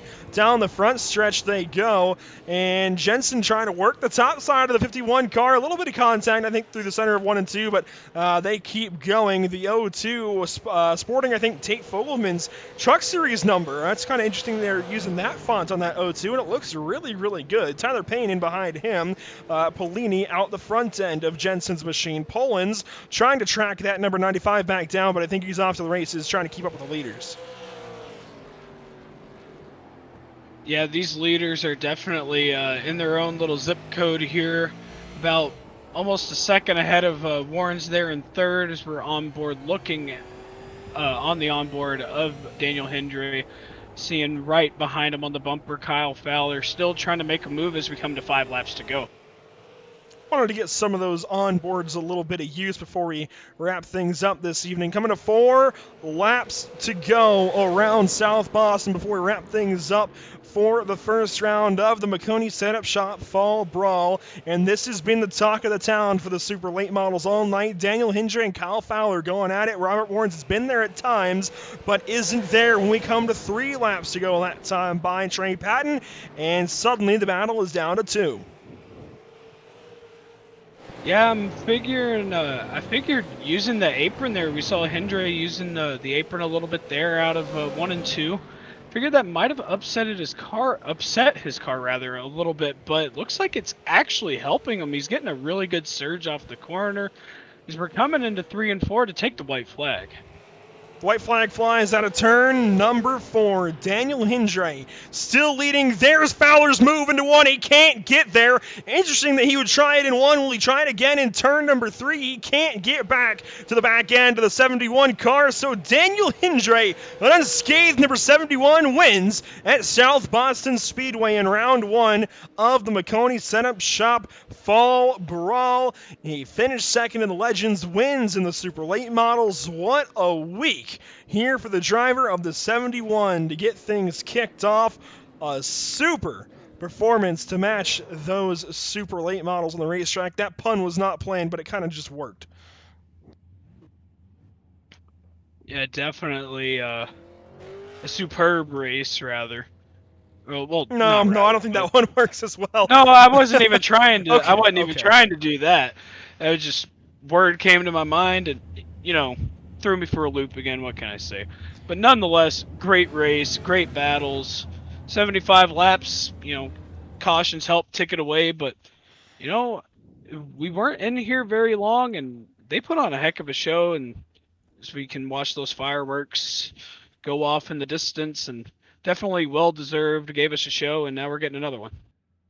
Yeah, I mean, including the pre-race of the Legends, the in-between races, between the 2 races, and even the post-race in the Legends race, we're only at 2 hours, 2 minutes. This has been despite the cautions in this late model race, that was a really quick 105 laps of racing here from South Boston to get it all done in under 2 hours. As far as the race time goes, I mean, that was actually quite impressive. That's even with practice qualifying for both divisions this evening. I'm impressed, actually. Despite the yellows, they got this thing knocked out of the way pretty quickly, and that's what we have to look forward to the rest of the season. We're going to step away long enough to get everybody queued up for our post-race interviews. We'll be right back to you live here from South Boston with continuing now post-race coverage of the Maconi Setup Shop Fall Brawl from South Boston.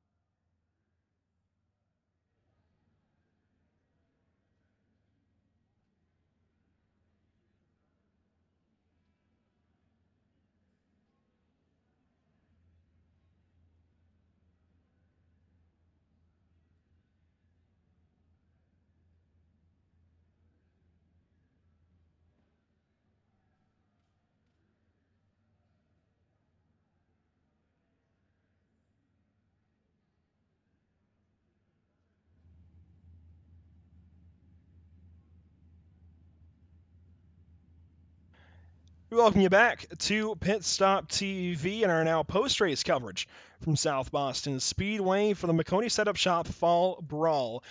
We've already got drivers ready to talk to us, and, well, Trey, I'm going to turn it right back over to you with our race winner, Daniel Hindrae. Hey, Daniel, this is Trey up in the booth. You got a copy. I got you, man. What's going on? Man, you started first, finished first, and led 73 out of the 75 laps. That put on an absolute clinic tonight. Just talk us through the race. How'd the car feel? Car was pretty good. Just trying to manage and, of course, try to keep enough of a gap on Kyle to where he didn't have to drive it in and boot me there for first. But basically just tried to save for the first 50 laps or so and then let it all eat at the end. Yeah, I was kind of impressed seeing, I saw you using the apron a little bit. Typically I wouldn't think to use the apron here because you'd think using the apron would upset the car. So do you think that actually set you up for a better exit out of like turn 2? I think it actually helps on both ends, especially late in the run when the right front's gone and it starts to push. And when you've got people trying to chase you down and make that move off the bottom on the coming off the corners, hitting that apron actually rotates the car and helps it stay on the bottom. Interesting. Yeah, I mean, I just never really seen much of that happen, and then I saw quite a few people doing it, and it just kind of really intrigued me. And I saw you started doing it, and you were getting a run out of the corner, and I was just like, okay. Well, nonetheless, it really seemed to help you. I mean, obviously, you stayed in the lead. It worked a lot better in the Super than it did the Legend for sure. Oh, for sure. So, what can we expect for next week? Hopefully the same thing.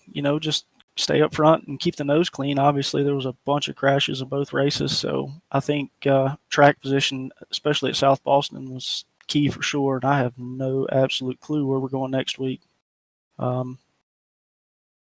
But yeah, I'm going to say unless it's a big wide open racetrack, track position is going to be king, especially on the short tracks. Absolutely. We were worried a little bit during that, I think it was earlier on, probably like lap 20, that wreck, and you almost slid right into it. Had us worried a little bit. Yeah, that was that was a little sketchy trying to duck a lap car, on the bottom there and then have to go straight right when you enter the corner. It was a little bit of a pucker moment there for sure. Well, nonetheless, you end the night with the dub, and I think, correct me if I'm wrong, I think you finished, what was it, second in the Legends race? Yep, got past with 2 to go, and I think this Super kind of put the cherry on the top for the night for sure. Well, nonetheless, second place and a win tonight. A lot of momentum to carry into next week. Can't wait to see how that goes. Just anybody you want to thank who makes it happen for you? I definitely have to thank Ryko and Pit Stop TV, obviously, for doing the broadcast, but Ryko, Casey, all the guys, that we were working with, me and Pete, we have a great group around us, and hopefully we can just carry this momentum in and, see where it takes us. Well, we hope to see more of you on the track and hope to have you back in the booth, man. All right, appreciate it, man. All right, that is our race winner, Daniel Hindrae. And moving on down the line, we're going to finally get a chance now to talk to Kyle Fowler, who battled there with David Pollins in the Legends race, gets taken out early on, then comes back and battles with Daniel Hindrae lap after lap after lap. Kyle, you almost had a shot at him down in turn 1, but unfortunately just getting a little bit too deep. Not quite deep enough, though, to get to the back end of the 71. What was the difference between your two cars? What gave him the win? And ultimately you second place? Yeah, well, I mean, we had a good run. We had a strong car. Daniel's actually my teammate, so I wasn't going to go down there and rough him up. But I was definitely going to give him a run for his money. Like I said, I dove it down in the corner a little too hard. Didn't hit the apron like I wanted to de-wedge the car. But all in all, it was a solid night, especially coming back from the Legends race, getting taken out on lap 3 or 4 with Daniel Pollins there. No fault of his own, just got loose and tore us both up. But that's just hard racing, But definitely a solid night. So Kyle, you battled through a bunch of different battles all evening, obviously. You mentioned David Pollins and the Legends race, and with your teammate then Daniel Hindrae in the Super race.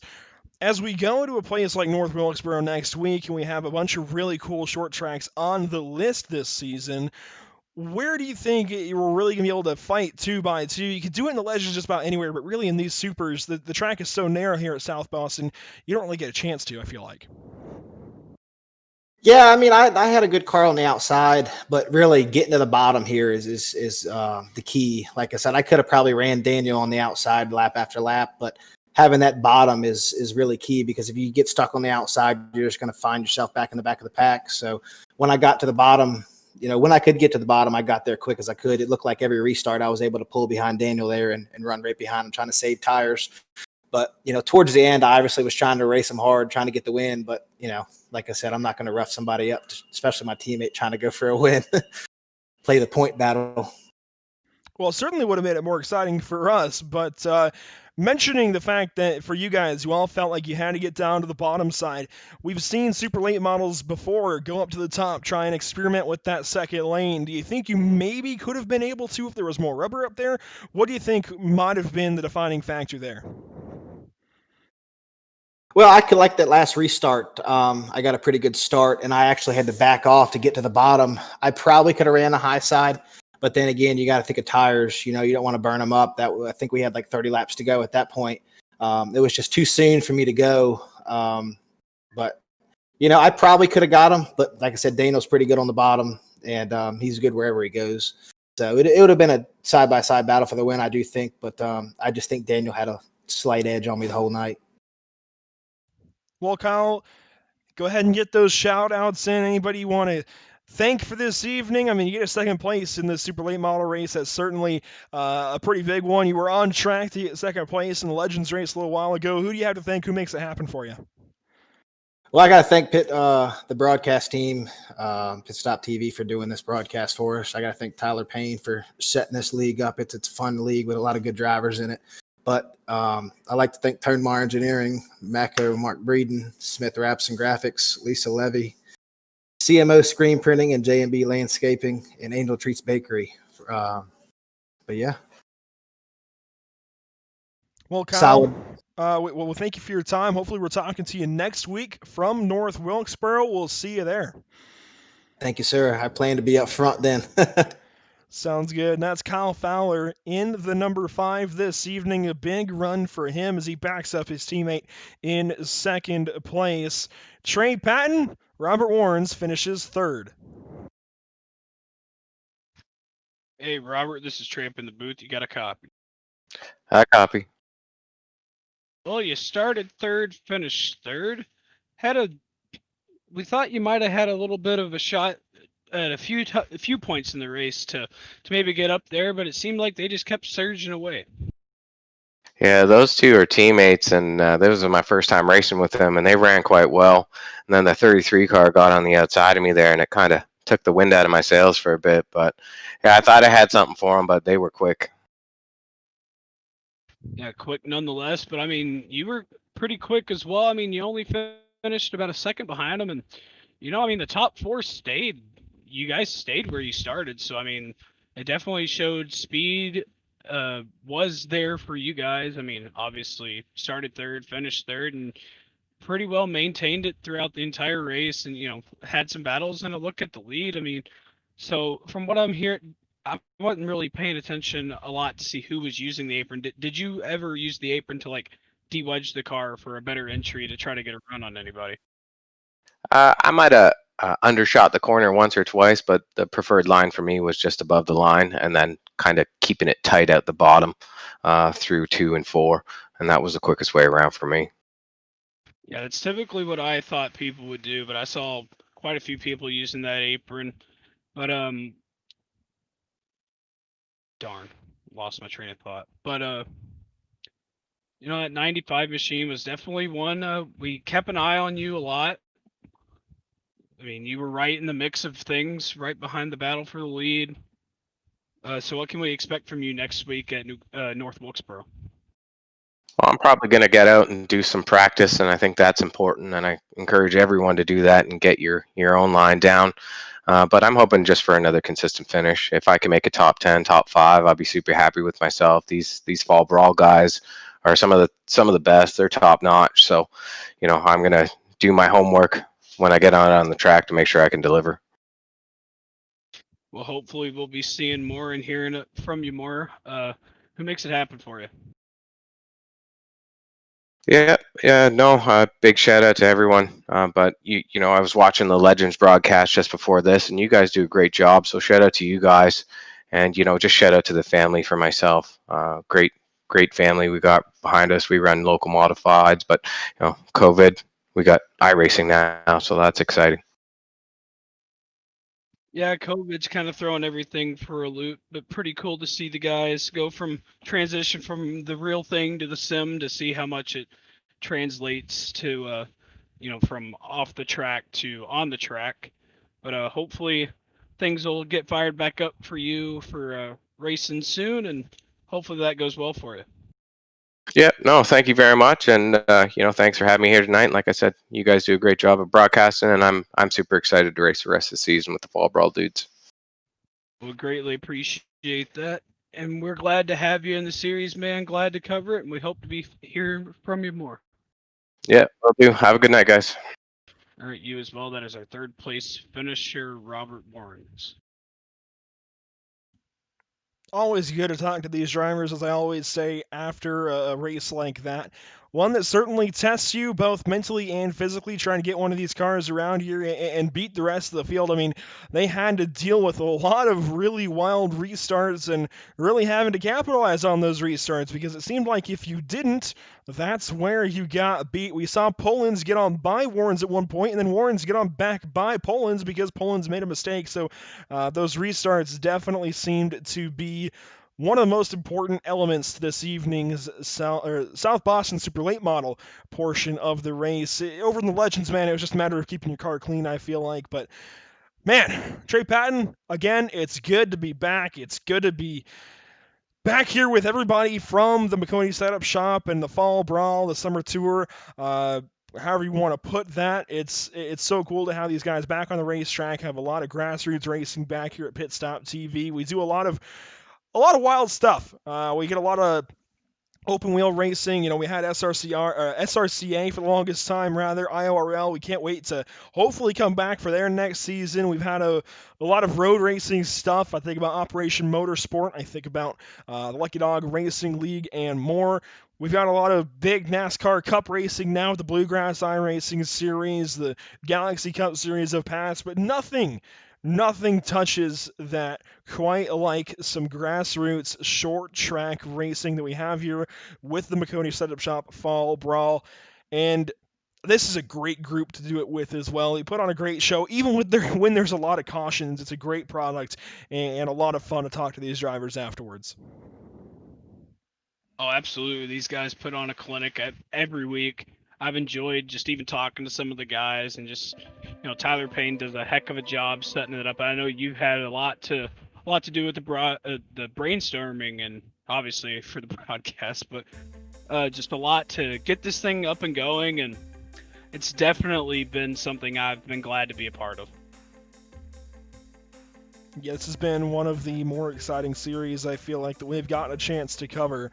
Before we close the evening out, before we say goodbye, of course, we've got to go down our race results. And, man, Daniel Hindrae towards the top of the list. Both races this evening. Kyle Fowler, his teammate, joins him for the super late model portion of things. Robert Warren's in third place. David Pollins recovers from that big legend wreck up into fourth spot. JJ Jensen in fifth place. Sixth place, we have Pete Polini, Tyler Payne in seventh, Travis Hopefler eighth. We talked about Matthew Moniak starting in the back. 27th started, finished ninth. So I think that worked out for him, got a top 10. So many times I tried to discount what he did, and he proves me wrong in the end. He proved us wrong, man. Chris Perry rounds out our top 10. And in 11th place, it's going to be, well, that's the wrong button. It's going to be Jeffrey Mcconey, who puts all this on with the Maconi Setup Shop and puts all that work into the setups that these guys are driving this season. He comes home in 11th despite being in a lot of wrecks this evening. I think none of his own doing, just space runs out when things happen up ahead of you. Billy Smith ends up sliding down to 11th spot. He was up there for a while, and he looked really good in that number 89. I'm excited to see what he can do moving forward to North Wilkesboro next week and on from there. Brandon Holtzclaw ends up 13th after winning the Legends race, and it's Dennis Warrens and Matthew Kopp rounding out your top 15. Mackenzie Galajda, I'm sorry, I butchered the crap out of that. Jeffrey Eddy in 17th, Tony Quadros in 18th, Jeffrey Wallace in 19th, and Eric Steele rounding out our top 20. And the back end of the field, it looks like we only have 6 of these cars that actually took to the racetrack. Those kicking off with Cody Moorecroft, who, again, was just in everything, it felt like, and not really his own doing. He did have the one big one down the front stretch that was all him, but other than that, I think just the wrong place at the wrong time through a lot of the evening.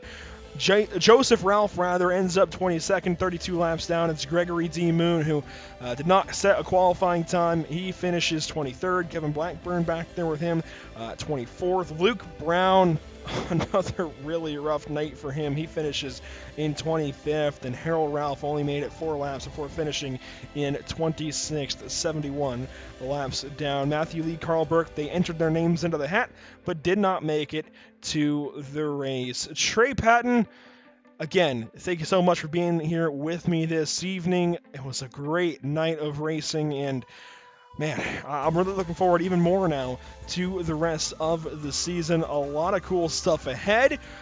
And as we continue to hopefully support this series in the way that we can with these broadcasts, hopefully we're doing a decent job. Let's talk about those who support us here at Pit Stop TV. Trey, take it away. We got to start off with Tucson Sound Art. Your picture, your music. You provide the image you want, and they will create a custom, beautiful framed, high-quality canvas with a built-in Bluetooth speaker.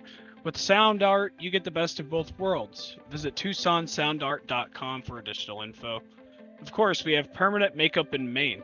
When it comes to your appearance, you deserve the best care that money can buy. Well, of course, everybody knows that. We want the best care. At Permanent Makeup and Cryo in Maine, the owner, Ashley Bullier, is a certified micropigmentation specialist who provides professional, safe, and personalized services. You can contact them at Permanent Makeup and Cryo in Maine on Facebook, or you can go to their website at permanentmakeupinmaine.com, or call or give them a text at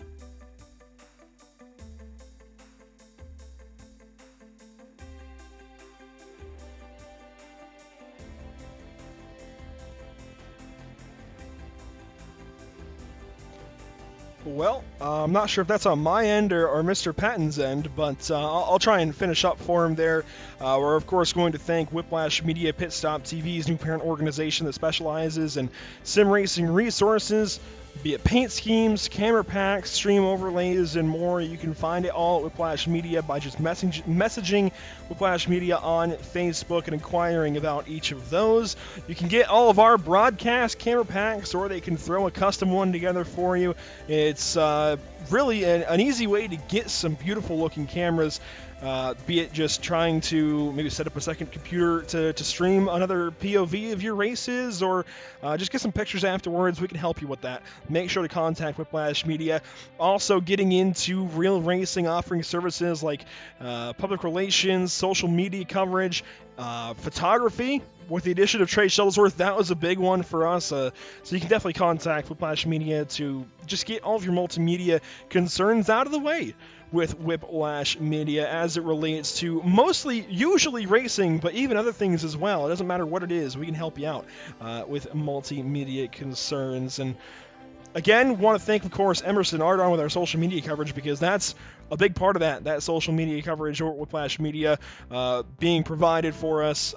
Being all one group, it kind of all just happens, but still want to thank Emerson Ardon with Whiplash Media for getting that all sorted out. And that concludes our coverage then of the Mcconey Setup Shop Fall Brawl at South Boston Speedway. We at Pit Stop TV thank you for tuning in and joining us for tonight's action, and we hope you enjoyed tonight's broadcast.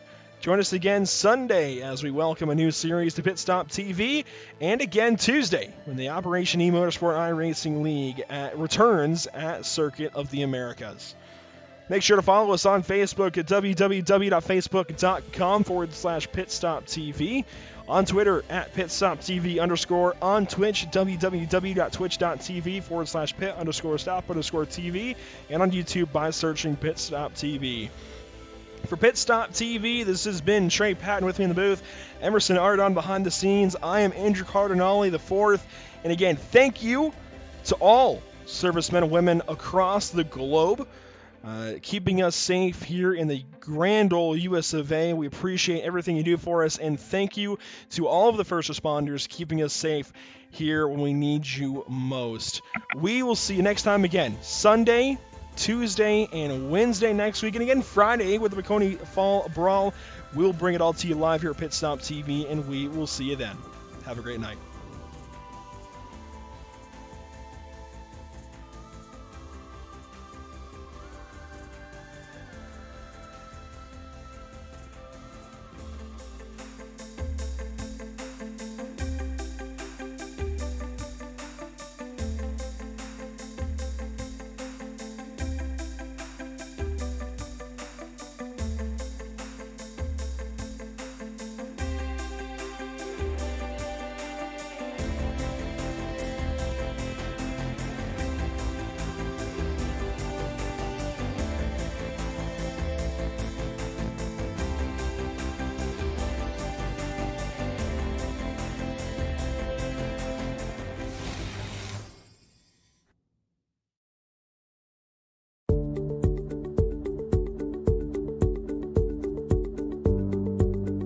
Sound art is a product that is a speaker and it's art. We combine it together and we call it sound art. What makes it so unique that any picture can be your speaker? Sound art gives you the high quality sound without the ugly speaker. This isn't a picture with a speaker, the picture is the speaker. Just imagine your wedding picture uploaded onto a canvas and now it's speaking 10,000 tunes. I mean, it's a very cool concept. What we like so much about it that you can take anything that means something very special to you, upload it on the canvas, have it hanging up in your room, your balcony, wherever you want to put it, and now it's a speaker. I mean, how cool is that? It's something that we have that and no one has. No one has this product. It's just a great gift to give anybody. It's just a neat concept. Around here we say, art never sounded so good.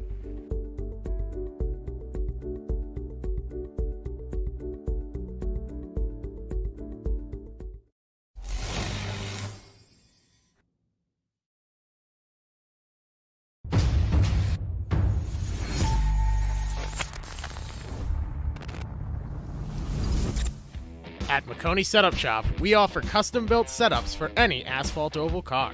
Prices starting at just $5. Weekly setups available for all Legends, late models, modifieds, and NASCAR trucks, Xfinity, and Cup cars. Do you need one-on-one driver coaching? We've got you covered. Visit www.mcconeysetupshop.com and find yourself in Victory Lane. Mcconey Setup Shop, handling all your setup needs so you don't have to.